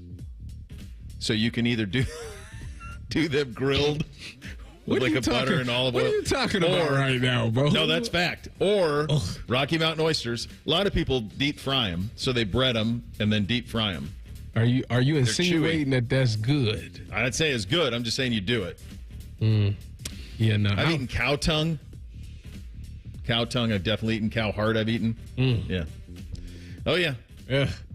It's just a product of where he grows up. I just think it's really cool that he does that every week, and this is who he is. Squirrel I think brain. it's great. Squirrel brain. Squirrel brain is not. That'd be a new one to me. Following Tyvis Powell's Milwaukee Bucks 97-81 win over the Oklahoma City Thunder last night in the NBA Cup Finals, Chris Haynes posted this. Bucks coach Doc Rivers told me after talking with Darvin Ham and his experience with the Lakers last season, they chose not to celebrate the Cup championship with dousing or drinking champagne. Want to focus on the remainder of the season. He posts a picture with a couple of tables ready to go with Michelob Ultra, with champagne, with goggles that are untouched. Thing or not a thing? Looks like they're trying to suck down the same thing Tommy Norris sucked downs with those Mick Ultra. He sucks down a lot of those on Landman. So many Mick Ultras. He loves a Mick Ultra. Listen, I didn't even know this was happening last night. That's a shame. I did. Yeah. I was not going to miss. You were into it? Oh, yeah. I watched the whole thing. My kids didn't even say anything about it, and they've been the ones that have been kind of like reminding me of it. But I think once the Cavs were out of the mix, that was it. I mean, it became very one-sided, like about the end of the second, early third quarter. You kind of knew that the Bucks was going to win that game. Let me ask you this. Did it seem like both teams were heavily involved in trying to get a victory? I mean, for did they play hard? $500,000 on the line, yeah. Yeah, Doc had a great line about some of their rookie guys, how many gave him a hug, because $500,000 to some of those cats is a big deal. Giannis, I was watching this video. Giannis said one of the two-way guards, he told him once this NBA Cup started, he said he promised that I'm going to do everything I can to help you win this because I want you to take that $500,000 and buy yourself a house. That's awesome. So, what a guy. Giannis is what a guy. He's where it's at, man. What a dude. Eric hates him. I don't hate him. He's just not my favorite player. He's the greatest of all time. I don't think Whoa, that's I thought true. you were a LeBron guy. What are you doing? Who told you that? Who told you that? You're not a Bron guy? Never. No. Giannis is the greatest of all time. Is GOAT. So that is something. I tell you what, let's bring him back in June. We'll do that in the summertime, right? Yeah. Okay. When he hosted up his second championship in MVP. So I think in July they were saying that around the horn, it's going to go away. Yeah, and on ESPN. Andrew Marchand of The Athletic says, well, for that 5 p.m. hour, they're just going to do, instead of half an hour of Pardon the Interruption, an hour of Pardon the Interruption. At least that's in the forefront of discussions. Thing or not a thing? Pardon the Interruption is one of the most influential, successful, longest-running television shows of all time. Truly. It's remarkable how long they've done it, how long they've done it at a high level. I don't know if Tony's got to be close to 80. Like a lot of, Tony Kornheiser is one of the most influential writers, pundits I used to read his Washington Post column, and Mike's got to be approaching 70. My guess is they're approaching 70 and approaching 80. That's my guess. So now you're going to do another hour of that? Another half hour? Yeah. That's a lot, man. It is a lot. Yes, they'd have to have a lot of guests. Go ahead, Reese. Kornheiser's 76. Wilbon is 66. Okay, so they're not quite as old as I thought, but they're there. They're going to have a lot of guests probably to fill that second You'd have half. to. Yeah. Tony Reality could come and do some. Yeah. They would need to do some of that to be able to make it work. That show is awesome. And the chemistry that those two have is something that so many people tried to duplicate it, but it was there because they were friends before. They worked together at the Washington Post for years. And so there was a natural relationship that they had. And that's why it works so well. Now, it's groundbreaking stuff. Final hour on a First Friday. Get your officially endorsed. Before that, we hit a little bit of Hey Guys. Go behind enemy lines with Ryan Callahan as well in this hour on GoVols.com. So you have that to look forward to, which is nice. Bishop and Friends right here on The Fan. If you haven't thought about Buckeye football today, I'm sorry to tell you that you're dead. Our condolences. Your home of the Buckeyes. The Fan. $5,000. That's the average amount of money people in the U.S. are now spending on gas in a year. $5,000. That's crazy. If you drive, you have to download Upside, the free app that gives you cash back every time you get gas. That's right. You can earn real cash back with Upside just by buying the gas you're already buying. You can literally start earning cash back today. I use Upside every time I fill up, and I've already made around $300. You're putting gas in your car anyway. Why not get real cash back? If you like free money, download Upside. I'm saving the cash I earn from using Upside to help pay for a vacation later this year. Download the free Upside app now to earn cash back every time you buy gas. Use promo code MOVE to get an extra 25 cents per gallon on your first tank. You can cash out anytime right to your bank, PayPal, or a gift card for Amazon and other brands. Just download the free Upside app and use promo code MOVE for a 25 cents per gallon bonus on your first tank. That's code MOVE for a 25 cents per gallon bonus. Common Man here for Jermaine Lexus of Dublin and Easton. It's that time of year. The red bows are out, baby. Do, do, do, do, do, do, do, do. Right now, take advantage of 1.9% financing up to 48 months or 2.99% up to 60 months on ES, NX, and RX models. Plus, their biggest rebates of the year are here on remaining 2024 models, but also on 2025s. I have been a Jermaine customer for years, even before I started doing the commercials. If you're in the market, check them out. Dublin and Easton, JermaineLexus.com.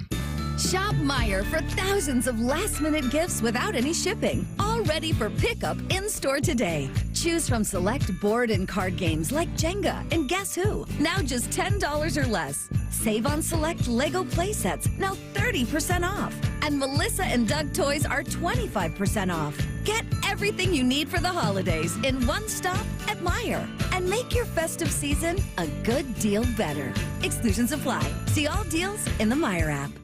Broadcasting from the Lindsay Honda Studios. Honda makes the cars. Lindsay makes the difference. Visit lindsayhonda.com. WBNS-FM, HD1 Columbus. The Fan. Sports Center. Good morning. I'm Eric Reeser. The college football playoffs begin on Friday. Notre Dame hosts Indiana at 8 o'clock. Same time Saturday night, Ohio State hosts Tennessee in the first December football game at the Shoe. Buckeyes are 7-point favorites in this one. Here from Ohio State's Ryan Day today at noon. We'll carry his press conference live on the Fan when he hits the podium. In other news, Ohio University has named Brian Smith the new head coach of the Bobcats. Smith's been OU's offensive coordinator and will serve as interim head coach for the Cure Bowl Friday against Jacksonville State. In the NFL, Week 16 begins tomorrow night in Los Angeles. The Chargers host the Broncos at 8:15. Earlier today, the Browns put Nick Chubb on injured reserve. Chubb broke his foot last week against the Chiefs. Cleveland's at Cincinnati Sunday at 1. And in the NHL, the Blue Jackets are on a 5-game losing streak, falling in Tampa last night 5-3. They're back on home ice Thursday against New Jersey. This update is sponsored by Valley Ford of Columbus. The best Broncos selection is at the official dealership of Carnell Tate. Distilled sports discussion served in light beer quantities. You're listening to Big Up and Friends. All right, final hour here on a First Friday. Christopher with this. Raccoon is very greasy. Takes some special people to eat raccoon. Squirrel, rabbit, all that tastes like chicken. I didn't think rabbit tasted like chicken, but I haven't had it in 30 years. Venison, deer, he responds to you, is delicious. It is. I enjoyed the deer. Deer and elk are really good. We had it as my grandmother made it as meatloaf. Yeah. It's really good. Yeah. He said, get some steaks and put them on Timmy Hall's grill you bought him last year. Grill those babies up. That'll sort it out.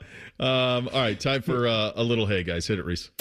Nothing is off limits. Your participation is required. Just use the hashtag HeyGuys and ask anything you want. Do it now. Sponsored by High Bank Distillery, home of the best blended whiskey in America. Grab a bottle or dine in at their 3 restaurant locations, Grandview, Callahan, and now in Westerville. Drink local. Drink High Bank. And the winner here gets the $50 gift card to our great friends at High Bank, the free distillery tour and the tasting for up to 10. Make your reservations at highbankco.com. Take it away, Reese. This was pointed out on Twitter by 27 Buckeye. The village of Danville near Mount Vernon has an annual raccoon dinner. What is going on today? So, Danville Lions Raccoon Dinner. It's more popular than I like thought. it. Yeah, I like it. That's fine. Apparently so. Lawrence asks on Twitter, and because we're doing this live, you can ask on the live YouTube chat if that's where you are. We can get you that $50 gift card if you are in fact one of our favorite questions. We'll do that at the end of this. Lawrence asks on Twitter, hashtag, hey guys, you can bring back one former Ohio State player to the basketball team. Who would it be? Oh, Greg Oden. They need him. I mean, Greg Oden's kind of a cheat code because if you don't recall him before injury. Yeah, you don't remember. You don't remember. Okay. Like, just for the kids out there, there wasn't a whole lot of dialogue about taking Kevin Durant over Greg Oden. In fact, there was none. It was a slam dunk. You're taking Greg Oden. He is essentially Bill Russell and Wilt Chamberlain. Yeah. And everybody knew who Durant was. It wasn't like anybody didn't think Durant was going to be great. Yeah. Everybody knew he was going to be great. But Oden was that much of a slam dunk. I'll tell you one that I'm going to go a little bit into the way back on this. I love a Jimmy Jackson. I mean, I'd love to see Jimmy Jackson. That is a really good pick. I mean, I think in this state, the way the game is played now, I don't know who could stay in front of him. He could shoot it. He could penetrate. He was special. There's been so many great ones. I mean, but yeah, those two jump out. Brock asks via Twitter, hey guys, with Christmas next week, are you a traditional Christmas food spread or do you change it up every year? We definitely switch it up every year. Definitely switch it up almost every year. Last year, I think we did turkey. This year, they're doing ham. I don't eat ham, so I'm going to be on my own. You don't like pig? I don't like ham. I've never liked ham. It just doesn't taste good to me. Okay. All right. Is that what would you consider, Reese, a traditional Christmas dinner? Is he saying, do you have a Christmas tradition? Yeah, do you guys have something that you eat every year? Because it changes. I want to try prime rib. Everybody keep talking about that. That's their Christmas thing. I did that last year. I did a Christmas prime rib last year. I sous vide it. It was really good. It's tough. There's a lot in it. There's a lot that goes into it. And when you're cooking for a lot of people, it's tough. You almost have to sous vide it. Otherwise, the temperatures are all over the place. And it's just not cooked correctly. It's the same thing every time. I will do a meat, so I'll do a prime rib or I'll do a tenderloin. I'll do crab legs. I always do Brussels sprouts, baked potato, and salad. That's it every time. You know what? Now that you think of, my grandma said she gonna make me some ribs this year. There you go. So that's what I'm having. Some ribs. There you go. My grandma's ribs. Those are going to be undefeated. Reese, are you running back another family Christmas? Oh, no. We ain't hosting again. You ain't hosting? It was such a success for Thanksgiving. They screaming encore, part 2. Anybody's screaming that. I was screaming uncle at the end of the night. Like, I'm done. Done forever. Until probably next year. But no, we're going to be on the road Christmas.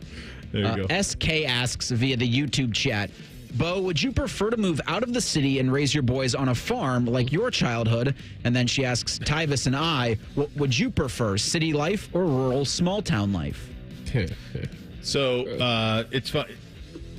A lot of people, ever since Yellowstone, a lot of people ask this of me all the time. And I'm like, so I've said this to my wife, like, can you imagine if I said, I mean, it really would be, there was a show called The Simple Life, like 20 years ago with Paris Hilton and Nicole Richie.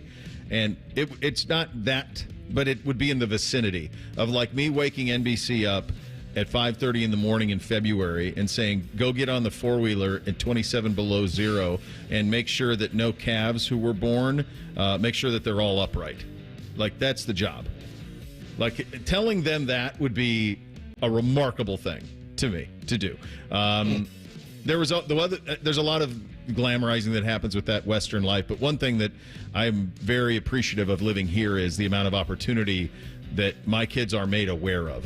Where I grew up, like, me doing this, not that, and I'm not talking about, I'm just saying, like, doing this job is 1 in a billion. Like, everybody just goes and works on the farm. Mm-hmm. Like, that's what was assumed. That, you know, you go either work on the farm or you work in the farm industry. Farm and ranch industry. That's what you do. And so there's almost everybody that I graduated high school with, most of the people I graduated college with did that and followed that path. So the question is city life or rural life? Rural, yeah. Okay, so this is the thing. All right, this is what makes my wife and I's relationship just great. She was born in that setting. Worcester is very much that setting. And my kids spend a decent amount of time going back and forth. So they're getting really the best of both worlds. Me being from a city, I cannot do that. I can't. Like, I stayed there for 2 years, and I just, like, I can't. This ain't for me. Don't get me wrong. It was quiet, no traffic, all those things was great. But, like, this is not me. Like, so I personally can't do that. My wife, on the other hand, she's actually looking for places like around where we are now, like that would fit that. And I'm like, no, we're not doing that. No, we're not doing that. So the answer, get the best of both worlds. I'm good. My kids don't want that. They don't. You need some livestock. Get yourself a little some chickens. Get those grass-fed, pasture-raised chickens. I'm gonna chase the chickens around. No. Mm-mm. Yeah, I'm a city boy as it gets. I lost Phil's question. No, I found Phil's question.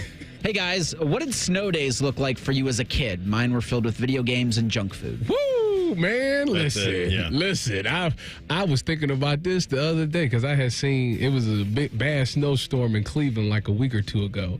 Yeah. And they had called off. And I was just sitting there thinking, man, when I had snow days and the rare occasions, because they just give them out nowadays, the rare occasion where I had a snow day, I remember it vividly. My mother would always go to work and she would say, that driveway better be shoveled by the time I get home. Okay. That was the first thing she would say. Okay. But my mother didn't get home till like 6 p.m. So I had literally all day to shovel that driveway.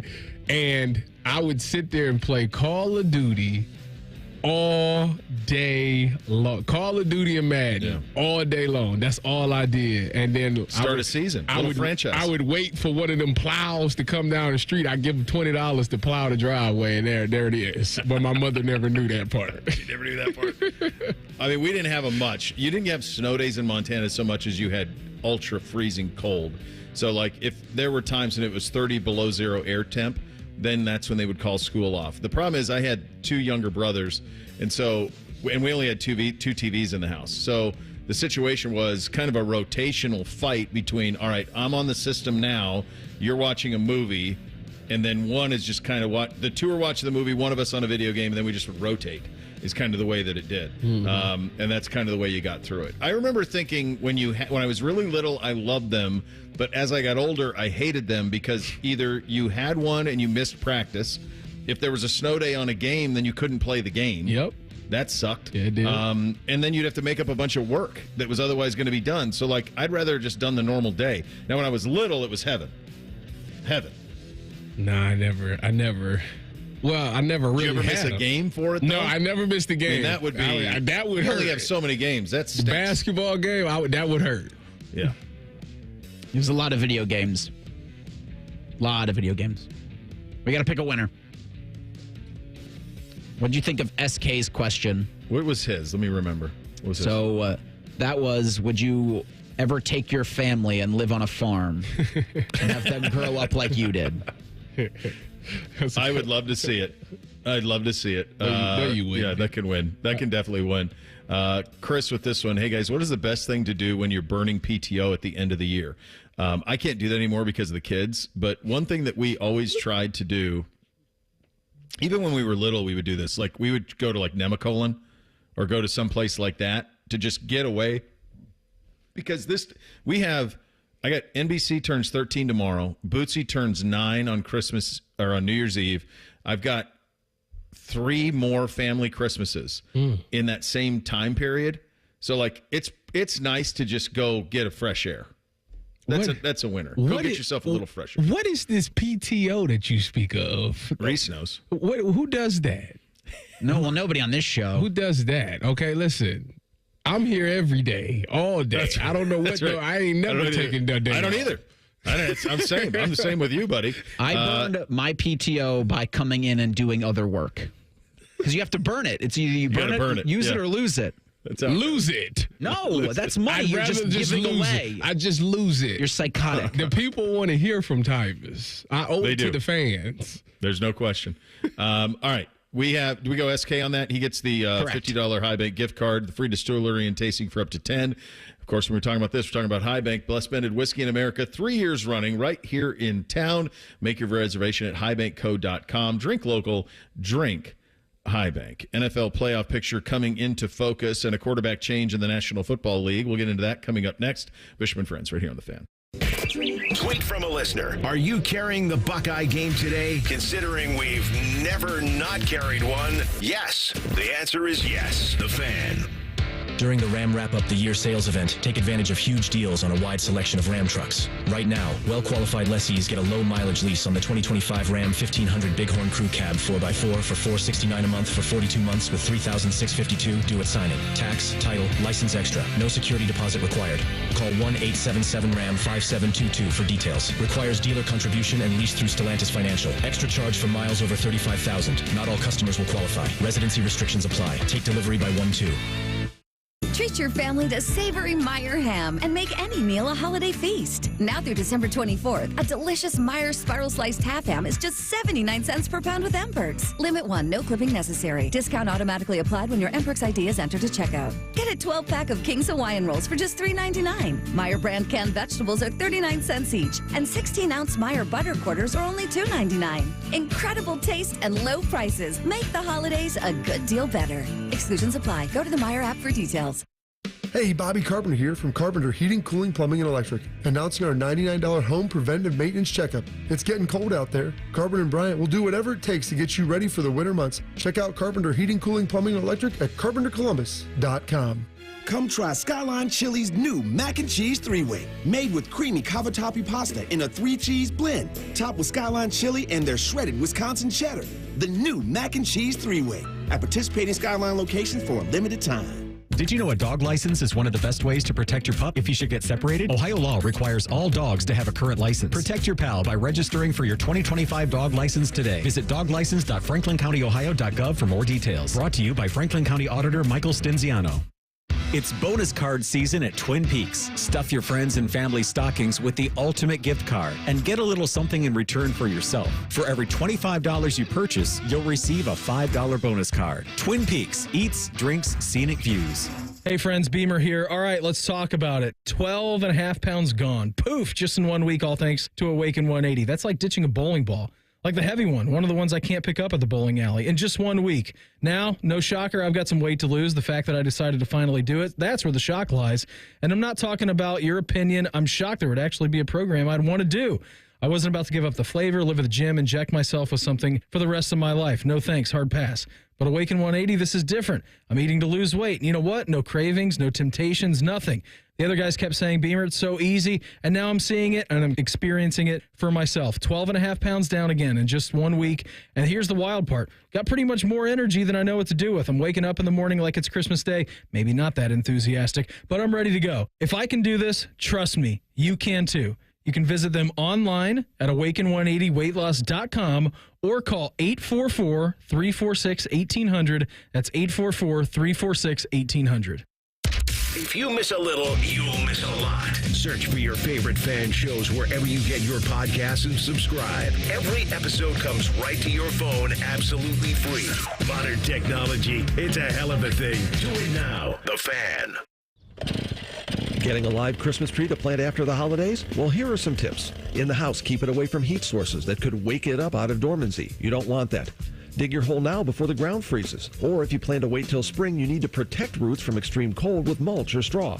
And move it from the warm house to an unheated area like a garage temporarily to make the transition outside more gentle.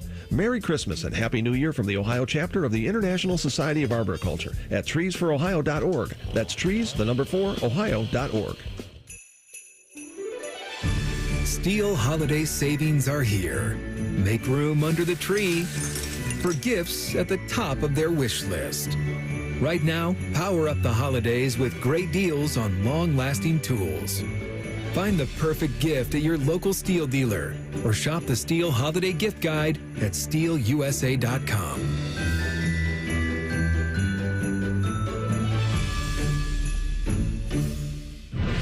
Fan weather.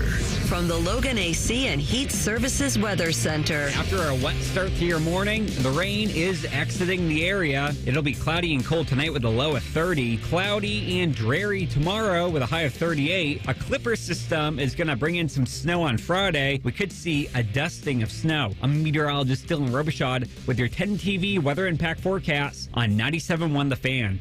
Common Man has spent the past 18 years telling you how much he hates people. And yes, that probably means you, too. Common Man and T-Bone. Weekdays at 3. The Fan. Our top men are working on everything except this show. This is Bishop and Friends. All right, Reese, we have some portal news. Yeah, it looks like the Buckeyes landed a commitment from Philip Daniels. He's a 6'5", 315-pound offensive tackle from Minnesota. Okay. So, can we get him in for the? Can he play Saturday? Probably not. He entered the transfer portal on the 16th. Said he's a tackle. Yes. What's his size? 6'5", 315. Feels like a guard almost, huh? Yeah, I thought so too. A little short. He's a Cincinnati Princeton kid. I wonder who's our backup tackles anyway. Well, you have to, we're going to have to our lads to get to that point. While we discuss that, we also have news on the NFL side of things. Kirk Cousins is being benched in Atlanta, so it'll be Michael Penix Jr. the rest of the way for Atlanta. Aren't you the one who defended them being a serious organization? I got to text Nathan. I'm glad you brought that up. I got to text Nathan. So they, in back-to-back drafts, they drafted a running back in the first round high, and then they drafted a quarterback they didn't intend to play. Mm-hmm. Well, now they are playing that quarterback. In the meantime, Kirk Cousins is now relegated to the bench. I want you to give me a guess on Kirk Cousins' career earnings. His earnings? Career earnings. Phew. He's like $300 million. Nailed it. That's $300 million? $294. $294. He commit more grand larceny than Sam Bradford and Jay Cutler did. Man. He was really smart in that he started the fully guaranteed contract. The fully guaranteed, and he was willing to play on the cap, and then he bet on himself. And that's what changed it. His current deal in Atlanta is a $100 million, $90 million of it was guaranteed. There's $100 million guaranteed. He's under contract until 2028.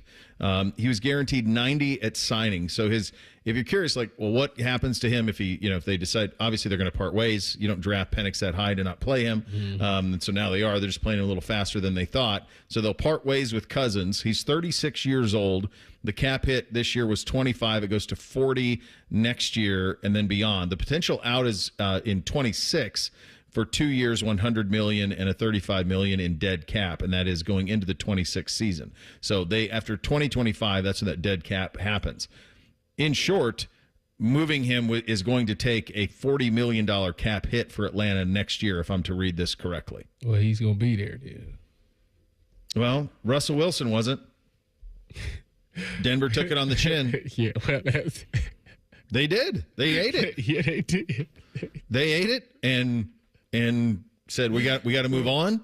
And they drafted Bo Nix, and now look at him. Listen, he could be a backup. There's nothing wrong with that. I'm not saying it is. I just think there's going to be demand for him to start. So if they trade him, they taking that cap hit? It's so complicated when you try to trade quarterbacks with these contracts. Yeah, because you're going to have to – they're going to be like, we'll pay 10. You got to take 30. That's what's going to happen. Derek Carr is in a really similar spot in New Orleans with his. It's really tricky, like trying to get him out of it because they sign these long contracts and it's what's guaranteed, what's the cap hit. But both of those guys, theoretically, I mean, I would think both of those guys, Daniel Jones – obviously is going to be open. Yeah. Justin Fields very likely will be open. So you're talking about those four guys. If you do this little exercise right now and you go around the National Football League and you tell me, I'll give you a team and you guys tell me if they've got their long-term answer at quarterback. Okay? Buffalo. Yes. Obviously, yes. Miami. No. Yes, compared to his contract. Contractually. Yeah. Jets. No. New England. I think they think they do. I think so. Drake May is pretty good. They got to get some protection. He needs some weapons and some line. I think he's good, though. Yeah, but they got their guy they drafted. Yeah. Baltimore, obviously. Yes. Cincinnati, yes, obviously. Yes. Pittsburgh, long-term. No. Browns, long-term. No, that's funny. Or short-term, probably. That's funny. Houston. Yes. Indy. No. Jacksonville. Yes. Contractually. I think they just had surgery today. I don't know what to make of him. I don't know. It's just so backward. Tennessee, obviously, no. No. AFC West. Denver, yes. Kansas City, yes. Vegas, no. Mm-mm. Chargers, yes. Mm-hmm. So in the AFC, Buffalo, New England, sort of Miami, Baltimore, Cincinnati, Jacksonville-ish, Houston for sure, Denver. You're talking about 8. Denver, Kansas City, that feel like they got their guy. And now in the NFC, Dallas, long-term. Yes. New York, no. Philly, yes. Yeah. Washington, yes. Yep. 3 out of 4. In the North, Caleb Williams, yep. Yes. Detroit, yes. Yeah. Green Bay. Well. Yeah. I don't know. How many years did Goff sign for? He's not going anywhere. Okay, he's go ahead. Been really. All right, let's say yes. Go ahead. And he's young too. Like he was in the 90. He was in 2016. He was 30. Same draft that me, so he's 30. Carson Wentz. Yeah. Right. Love, yes. Mm-hmm. Minnesota by both ways. They could have short term with Darnold and McCarthy. Yeah. So that's 7 of the 8 so far in the NFC. Atlanta, they think so with Penix. Yeah. Carolina. Yeah. I think Bryce turned it around to the point where you could trust him. New Orleans, no. No. Tampa Bay, yeah. Yeah, I think they're probably good with Bake. Yep. Arizona, yes. Mm-hmm. Rams, yes. He almost it's coming to an end though. He got like what 2 years, maybe 3 to 5, 3 to 5 at most. Yeah. San Francisco, yes. What about Seattle? No. Okay. No. So there's a little more than half the teams in the league who don't have their answer at quarterback. And we're talking about Cousins, because I don't think Darnold's going anywhere. So you're talking about maybe Cousins, maybe Carr, if they can get out of deals, Justin Fields, Dan Dimes, and then it's this draft. And it's Cam, and it's Shedeur, and then it's reaching on a lot of guys. Jalen Milroe, Quinn Ewers. I had somebody saying that Milroe was playing himself into like being a first-round pick. I do not see that with him. I don't see that with Quinn either, though. At least Jalen gives you the feet, and I know he'll throw it downfield. What's happened with Quinn this year is pretty wild. Like, he's become kind of a check-down Charlie. Yeah, well, I mean, listen, last year he had Idanon Mitchell and Xavier Worthy. Yeah. Yeah, but they got players. Like, Isaiah Bond can go. Yeah, but that's just one guy. And the true freshman's damn good, too. If you was game planning against Texas, what's the one guy you got to stop? The back. Or are you talking about Isaiah Bond? You're talking about a receiver. Yeah, I'm talking about a receiver. Yeah. So that's, yeah. That's. But look at, like, they've recruited. They got guys. It's for Quinn, it's the problem for Quinn with the NFL is what they see is a guy who's not crazy comfortable in the pocket, and that the best plays he makes are outside of it. So roll the pocket. You're going to make a whole franchise around that? That's why he won't be a first. That's why he won't be a first-round pick. That's what you got to do with shorter quarterbacks. You got to roll the pocket. Yeah, I think that's why he won't be a first-round pick. Like, I think their problem with him is going to be the processing. Or he could come back for another year, come to the Buckeyes, and go ahead and make him some money. You going to get back to your collective work? You going to raise a little cash? Nope.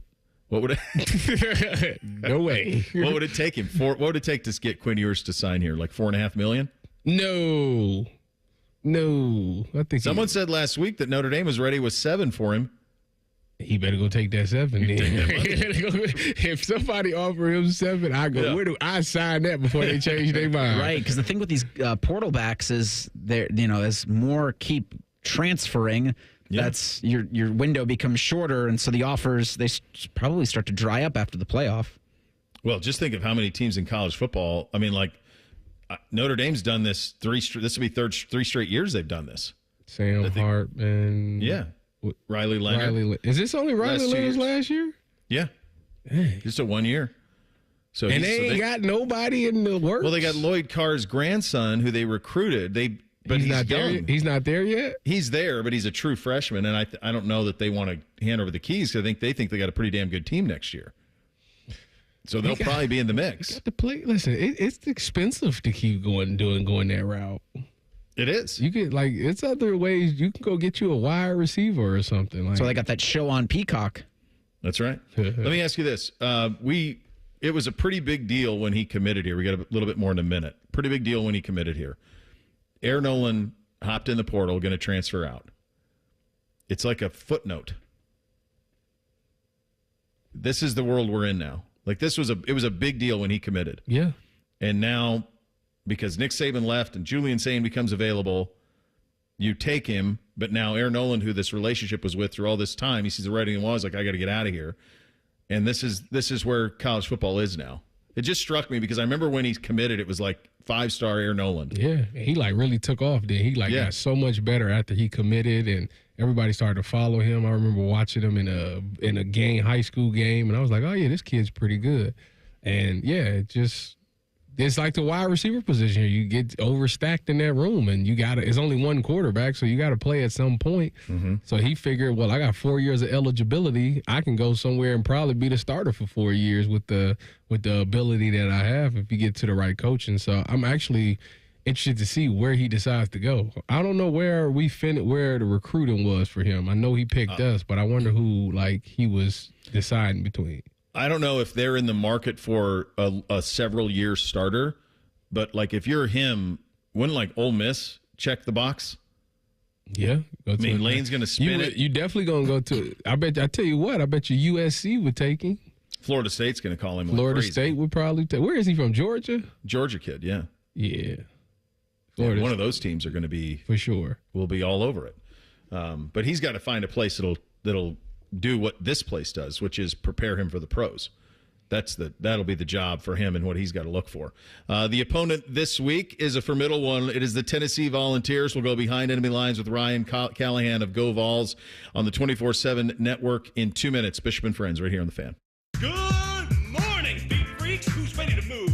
Let's start this day right. Tasha's morning dance parties are meeting rave reviews. Lose your phones and find your groove. They need an ops manager to help their community dance the morning away. I need Indeed. Indeed you do. When you sponsor a job on Indeed, it's easier for talented candidates to find it, which makes it easier for you to hire them. Visit Indeed.com/credit and get $75 towards your first sponsored job. Terms and conditions apply.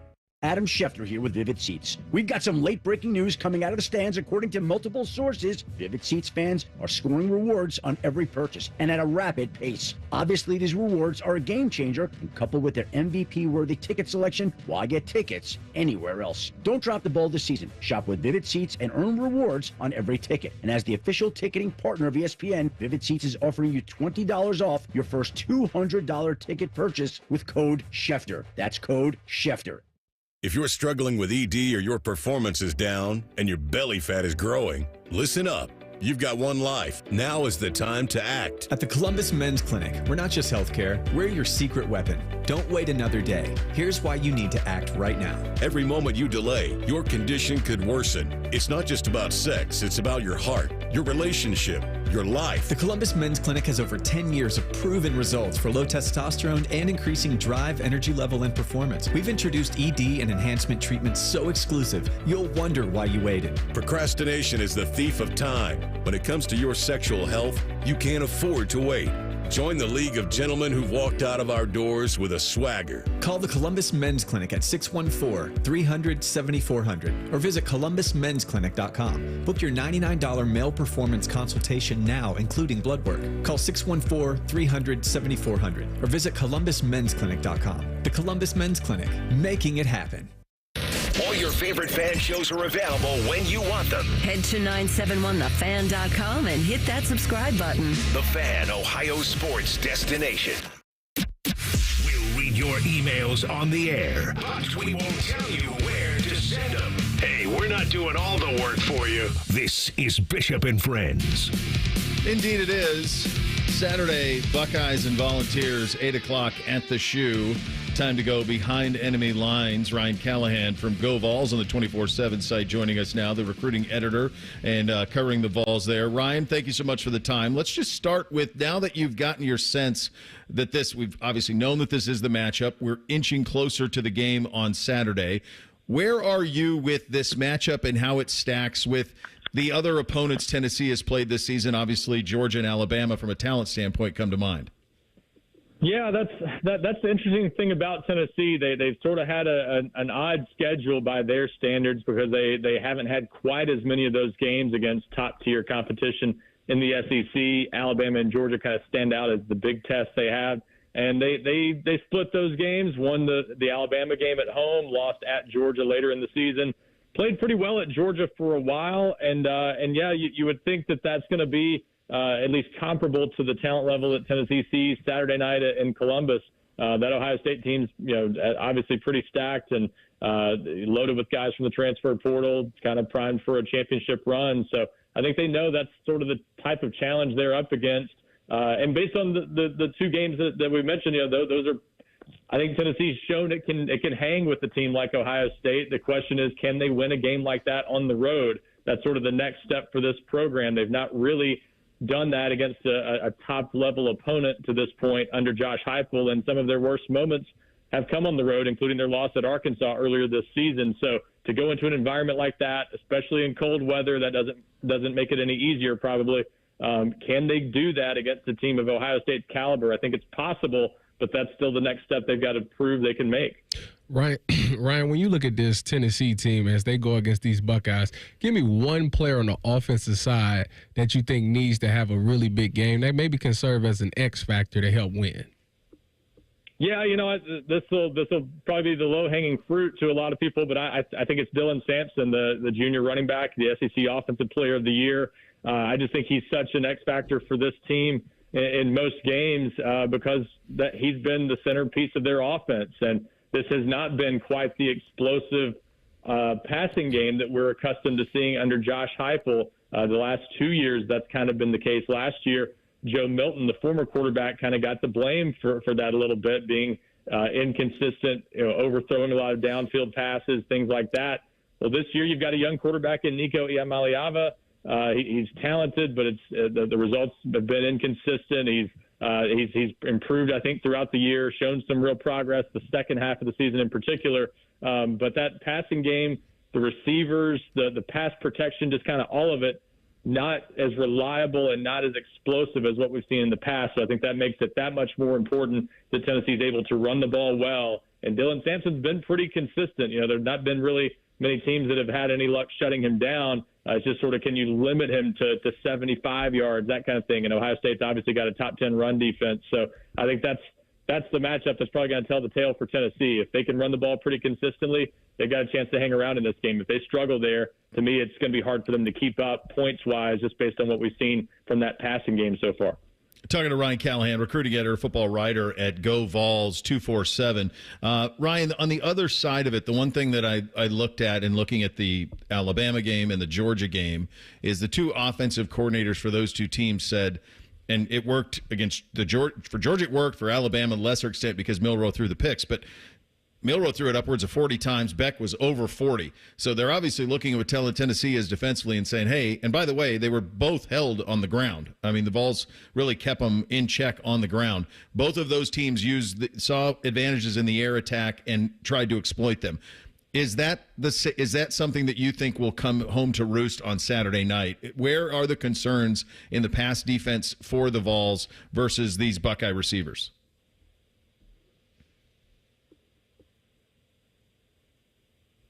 Did we lose Ryan? Sorry about that. Can you hear me? Oh, yeah, you're good. You're back now, I think. I think I accidentally hit the mute button somehow. You're okay. I think Ohio State's an interesting matchup, I think, in that regard, because I think they are so talented at wide receiver. I'm not sure Tennessee's seen a team quite like them in that regard. So that does potentially expose some of Tennessee's concerns. Now, they've been pretty good at the cornerback position. Jermod McCoy, an Oregon State transfer, has been one of the better cornerbacks in the SEC this year. I think 4 interceptions, a couple of the more impressive interceptions we've seen from a cornerback at Tennessee in quite some time. So he's been a fantastic addition, probably one of the better transfer pickups anywhere in the country this year based on the impact he's made. And then Ricky Gibson, a second-year guy as well, who's taken some nice steps forward. So they're good at corner. I think their questions come at the nickel position, at the star, what they call the star position. Boo Carter starting there as a true freshman, has played a lot. Can he hold up in coverage? He's a dynamic guy, especially a punt returner, but can he hold up in coverage against a wide group of wide receivers that talented? And at the safety position, they've got a former walk-on or still a walk-on, a fifth-year guy, Will Brooks, has been starting there all year. He's had a couple of big interceptions, but I think there's some athleticism concerns against a group of receivers like Ohio State has. So I think that is where you kind of have to beat Tennessee a lot of times, because they are so adamant about stopping the run and usually pretty good there with the veterans they have up front. So I think that is kind of the key for Ohio State to sort of exploit that matchup advantage they might have in terms of just overall athleticism, their wide receivers against parts of Tennessee's secondary. On the flip side, talk to me about Tennessee's wide receivers, because, the corner position has been kind of a concern with some of the plays that they've allowed and some of the penalties that we've given up at Ohio State. Talk to me about Tennessee's receiver. What is their tendencies? What's their traits? What makes them good? Yeah, that's where Tennessee, I think, kind of touching on earlier what I mentioned, that the passing game has not been as explosive as what Tennessee is accustomed to having under Josh Heupel. I think there's some legitimate concerns at wide receiver. Dante Thornton Jr., an Oregon transfer from last year, has been their most productive guy this year. He was banged up in the Vanderbilt game at the end of the regular season. Brew McCoy, another starter, also sat out that game. McCoy is kind of a bigger guy. He's slimmed down a little bit, so picked up a little bit of speed, but he's usually not a burner, not a guy that's quite as much of a deep threat probably as a couple of their other guys. Squirrel White, their starting slot receiver, has been banged up for a lot of the season. So they were pretty they were kind of limping to the finish line in that Vanderbilt game, and they've been even more shorthanded on the back end at receiver with some guys that have left for the transfer portal. So that's an interesting part of this matchup. You're going to see true freshman Mike Matthews, a former 5-star prospect, probably play a good bit in this game. He played more in the Vanderbilt game because of injuries. I think they're going to probably need him. and that's kind of the key. I think they've got to find some ways to create some explosive plays in the passing game, and that's not been one of their strong suits this year. They've got to find some ways to get guys in position to make runs after the catch and make this not so much a 10, 15 yards at a time passing game. That's kind of how they've had to do it a lot of times, just kind of methodically working their way down the field. You can do it. It's just harder to drive that way, and this offense has been more productive in the past when they've been able to create more of those explosive plays that they've not been able to make this year. Ryan, how passionate is the fan base about this game? You hear a lot about Neyland North and all of that stuff. There's a lot of it's 28 degrees going to be kind of what you're looking at on Saturday night. Do you anticipate a big swath of volunteer fans making the trip up?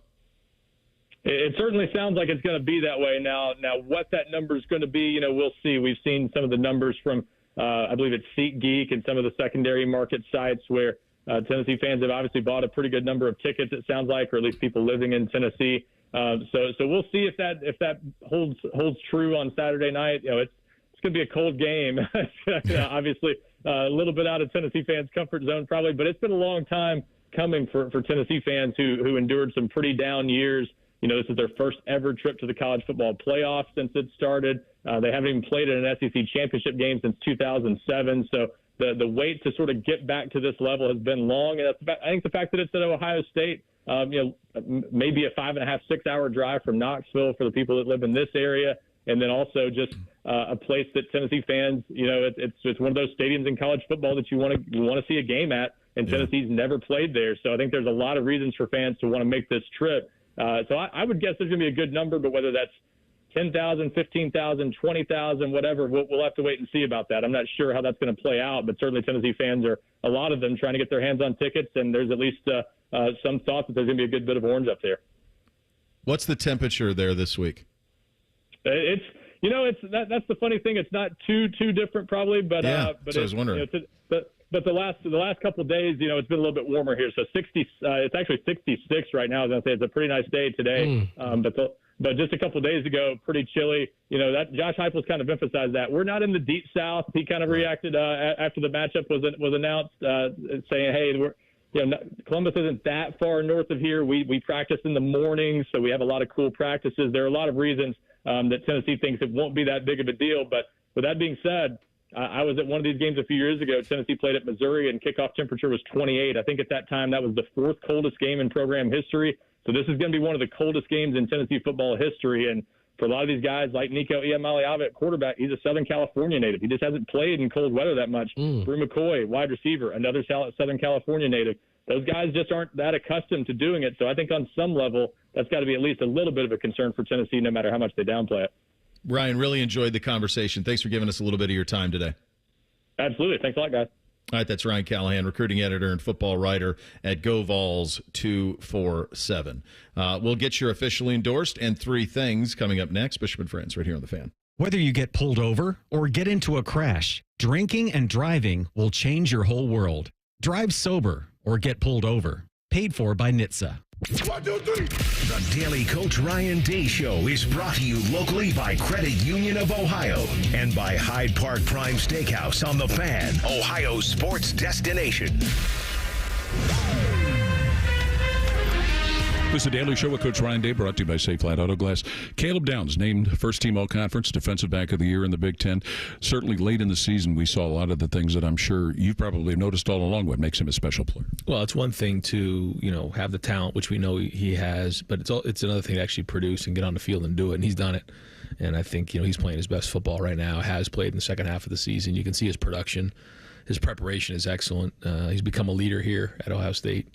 And the guys around him rally around him and his approach, but he's a playmaker. He gets guys on the ground, he triggers fast, but he also had a great interception in the last game, and when he gets the ball in his hands, obviously you can see as a punt returner he's dangerous. So multifaceted player who's really been productive this season. He deserves all the credit he's getting. We'll have another comment in just a moment. Hi, this is Paul Keels. This Buckeye season, don't let a broken windshield ruin your game plan. Safe Flat Auto Glass makes it easy to get your windshield fixed with their mobile glass shops all over Central Ohio. They can come to you anywhere, giving Buckeye fans more time for game time. OH? Man, I love that. Schedule at safelight.com. Safelite Auto Glass is a proud sponsor of Ohio State Athletics. Safelite Repair, Safelite Replace. Coors Light presents To Chill or Not to Chill. When your friend skips your favorite song on the playlist. End of friendship. Or choose chill because that song lives rent-free in your head anyway. And you're planned ahead by bringing Coors Light to the party. And the sound of that ice-cold can cracking open was music to your ears already. Coors Light. Choose chill. Celebrate responsibly. 2024 Coors Brewing Company, Golden, Colorado. At Ohio State, we are the never afraid to innovate teams. The agile, get it done teams. The achieve more together teams. And the improve people's lives teams. Together, we are the Ohio State University. Learn more about Ohio State at osu.edu/impact. Ryan, also, when we think about Jeremiah Smith, freshman of the year in the Big Ten, wide receiver of the year, a guy that we talked about a lot during the course of the season, but a guy that really on the field showed all of the different things that he could. Yeah, like Caleb. This is another guy who's very, very talented. But again, you got to go put it on the field. And again, the recognition he's getting is well deserved. Right from the jump, right from the first game, you could tell he was ready to go as a freshman. And so now we're in the playoffs. So now we're 12 games in, and guys know exactly where he is, and they're targeting the coverage around him. And so we'll continue to work to make sure he's getting the touches that he deserves because he's having a major impact on the game. It is the Ohio State Sports Network from Learfield. What do football and finances have in common? The team you play with makes a big difference. Credit Union of Ohio is your financial team to help you save and spend like a winner. Whether you're looking to make a big purchase or find ways to build up your savings, you'll always work with a team player at Credit Union of Ohio. Navigate your next big money play easily through Credit Union of Ohio's website at cuofohio.org. That's cuofohio.org. NCUA insured, equal housing lender. For more than 35 years, Hyde Park Prime Steakhouse has been known by Buckeye Nation as serving the best steaks in the city. Our thick-cut, aged steaks have been a staple in Columbus with 3 locations in Upper Arlington, Dublin, and downtown. Hyde Park is proud to introduce our newly added wine room at the downtown Columbus location, where a new elegance in dining will surround you. And coupled with live entertainment every weekend, Hyde Park will be the perfect setting for any occasion or the perfect night out. Hyde Park is a proud sponsor of Ohio State Athletics. Go Bucks! Texting enrolls you in recurring automated text messages. Consent not required to purchase. Message and data rates may apply. Hey, Dan, how you doing? Haven't seen you around the gym for a while. Yeah, I've really fallen off. Since I turned 40, I just don't get the results I used to get. Could be lower testosterone. Lower T? Yeah, I went through it a while back. Once you hit 40, your body has less free testosterone. I got Nugenix Total T, and it's made a huge difference for me. I've seen that ad on TV. Is it for real? Oh, yeah. The key ingredient is something called Tesnor, which helps boost free and total testosterone levels to help you trim up and stay lean. And it's made a difference for you? Man, I feel like I'm in my 20s again, at work, in the gym, and in the bedroom. Are they still giving out complimentary bottles for people to try it for themselves? Yeah, you just need to send them a text. Text HIM to 321-321 right now for your complimentary bottle of Nugenix Total T, the #1 selling testosterone booster at GNC. Plus, text now and we'll include a bottle of Nugenix Thermo, our most powerful fat incinerator ever, to help you get back into shape fast, absolutely free. Text HIM to 321-321. That's HIM to 321-321. Bishop and Friends is sponsored by Awaken 180 Weight Loss. Fast, sustainable weight loss without medications. The solution for weight loss. Awaken 180 Weight Loss. Producers, co-hosts, friends, some of those things are true. You're listening to Bishop and Friends. All right, before we get to the poll, here are your 10 highest-rated college football games this season. Georgia-Texas, 16.6 in the SEC title game. Georgia-Texas regular season, 13.2. Michigan-Ohio State, 12.3. Georgia-Alabama, 12. Oregon-Penn State Big Ten title, 10.5. Alabama-Tennessee, 10.2. Tennessee-Georgia, 10. Ohio State-Penn State, 9.8. Ohio State-Oregon, 9.6. Texas A&M, 9.5. The Oregon-Ohio State game is that low? Yeah. That's crazy. It was below Ohio State, Penn State. What's the other common theme? Georgia's in a lot of them. And they're all SEC or Big Ten games. Yeah. Well, Georgia's in a lot. Georgia and Ohio State are featured most prominently. The 11th highest rated game is actually Army-Navy It did better than Ohio State, Indiana, did better than Texas, Michigan as well. Actually, if you go all the way to the top 20, there is 2 instances that it involves the ACC, and in both instances they're playing Georgia. Clemson, Georgia, and Georgia, Georgia Tech, and there's one Notre Dame game. Notre Dame, Texas A&M. They're playing SEC. There is not a single ACC, or Big 12 game that rated in the top 20 in college football this year. That's crazy. And that's what the money's for. I thought Prom had Colorado with a lot of eyeballs. It's weird because last year he did, and they weren't any good. This year they actually were good. Yeah. And he didn't. Folks turned it down. Yeah, I don't know. All right, time for your before we get that, what do you have on the poll, Reese? Daily Fan Poll asks which first-round underdog has the best chance of winning this weekend in the college football playoff. Your options, Clemson, Indiana, SMU, and Tennessee. Volunteers have 43% of respondents, followed by Indiana at 25%, SMU at 16%, and Clemson at 14% there. I said this about Clemson, Texas. Clemson has at least similar ballpark talent. I agree. To Texas. I agree. And I think SMU, if that game wasn't 26 degrees, I think there's going to be a shock for SMU playing in that. It always, trust me. I mean, anytime it's cold, it's always a shock. Do you think they're going to do that thing in the NFL where, like, you have the warm bubble on the sideline at these? Because these aren't home games. So whatever one team has, the other one has, from a heating standpoint.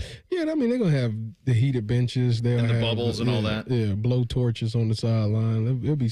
I'll tell you what, it's always going to be incentivized on the defense to go 3 and out so you can get off the field. Let me get back to that heated sideline. When you talk to NFL guys about when they have to play in Cleveland if it's ultra cold, they're like, honestly, it's just kind of cold when you're on the field. That's you don't it. really notice it because all the rest of the time it's warm. You got your jacket on, the bench is hot, the blowtorch, and so many things. But when you on that field, it's like, we got to hurry up.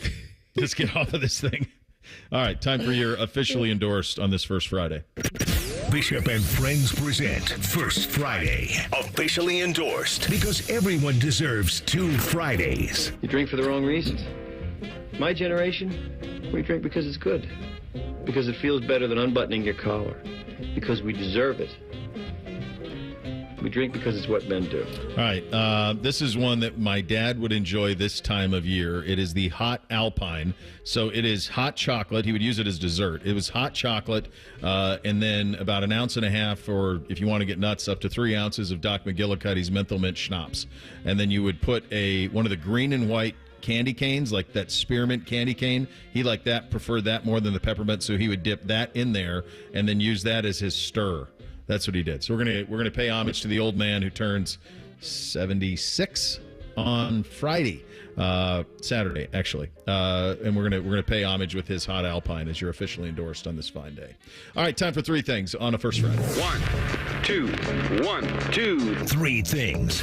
Sponsored by Custom Air. Custom Air. Custom Solutions. Custom Comfort.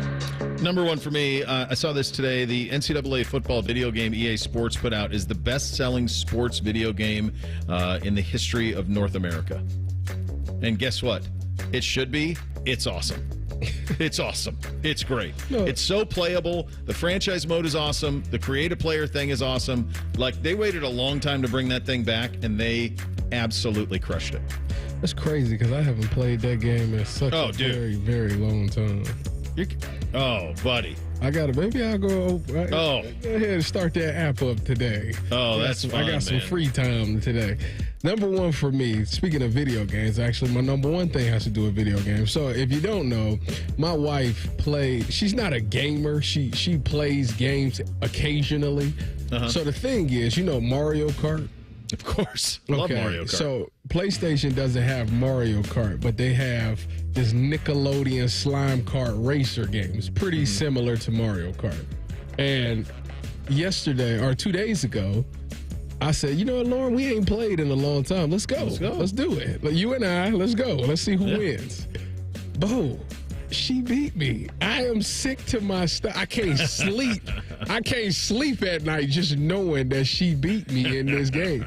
So I really want a rematch, but she wants to wait till Christmas because she wants to do like 4 players with her brother and his girlfriend is there. So it's going to be a competitive Christmas day for me because I got to get some give back. I can't believe that I lost to her. Mario Kart in the 4-screen setup with your kids is unbelievable. Yeah. It's pure joy. If you're looking at tickets for Ohio State and Tennessee, about $129 is what College Football Nerds is putting out there as one of the lower prices.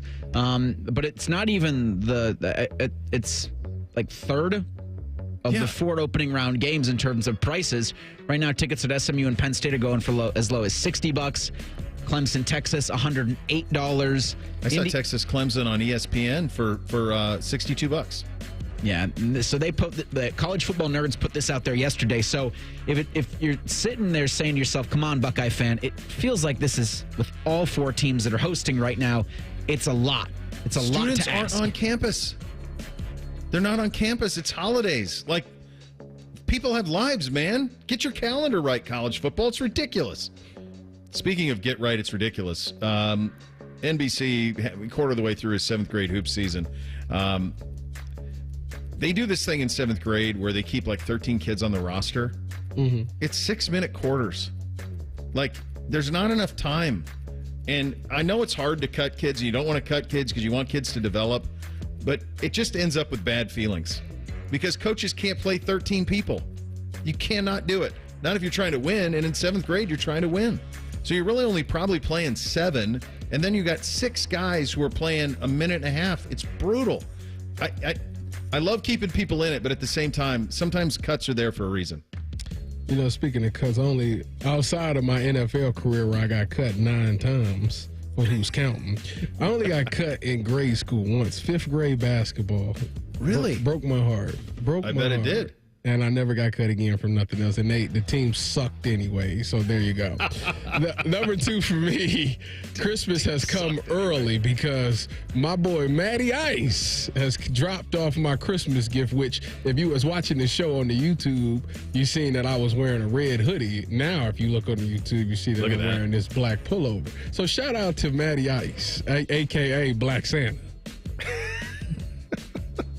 Second thing for me, a lot of props to Seth McLaughlin, Ohio State's center, who presented a check to the Mid-Ohio Food Collective for $11,000 the other day for the Run the Damn Ball hat sales. That's great. Really good job. You said how much? $11,000. That's great. Good for him. No time for 3 for all of us. Ryan Day's coming up here at noon. So let's just say this. For all of the talk this week, I do not think Neyland North is happening. I don't. I think that place is going to be scarlet out. I think it's going to be a cauldron by the time we get to Saturday. So sleep well tonight and continue to not sell your tickets to anyone from the Volunteer State. Ryan Day's presser coming up next. Rothman and Ice to follow. Enjoy your first Friday. Act accordingly. Bishop and Friends right here on The Fan. If the sound of another man slammed against plexiglass turns you on, you've come to the right place. Proud to be your home for Jackets hockey. The Fan, Ohio sports destination. This is a Fan Action Update. Download the Prime Sports Ohio app today or visit primesportsbook.com. Use that promo code JustSports for a welcome bonus of up to $100. A little push yesterday for Ohio State hoops. Spread was 22. Buckeyes win by 22 against Valpo. Flew over the total of 150 with a final score of 95-73. What a game from Devin Royal, who went for 31 and 15. For your Prime Sports Action Update, I'm Scotty Vegas. Getting quality employees to fill positions in your company is essential, but finding those people can be a major hassle, unless you use ZipRecruiter. ZipRecruiter makes finding quality people a breeze. And right now you can try it for free at ZipRecruiter.com/free. With ZipRecruiter, one click sends your job to hundreds of top job sites. But more than that, ZipRecruiter's advanced technology identifies the candidates with the skills you need, sends you a list of great matches to review, then actively invites them to apply for your job. And the results speak for themselves. 4 out of 5 employers who post on ZipRecruiter get a quality candidate within the first day. That's right, the first day. Now you can focus on your business and let ZipRecruiter do the work finding the best people for you. See for yourself. Experience the ease, efficiency, and power of ZipRecruiter for free. Just go to ZipRecruiter.com/free. That's ZipRecruiter.com/free. ZipRecruiter.com/free. Hey, it's Anthony, and the Happy Honda days are powering through the holidays at Germain Honda of Dublin. Rich is delivering all of the new Honda toys, including the new Prologue, the first all-electric SUV from Honda at 0% APR up to 72 months. Also, he's throwing you 0.9% up to 60 months on most new Hondas. And he won't even require a payment on the new purchases for 90 days. Go get the Honda of your holiday dreams with my friends at Germain Honda of Dublin on Sawmill Road just south of 270.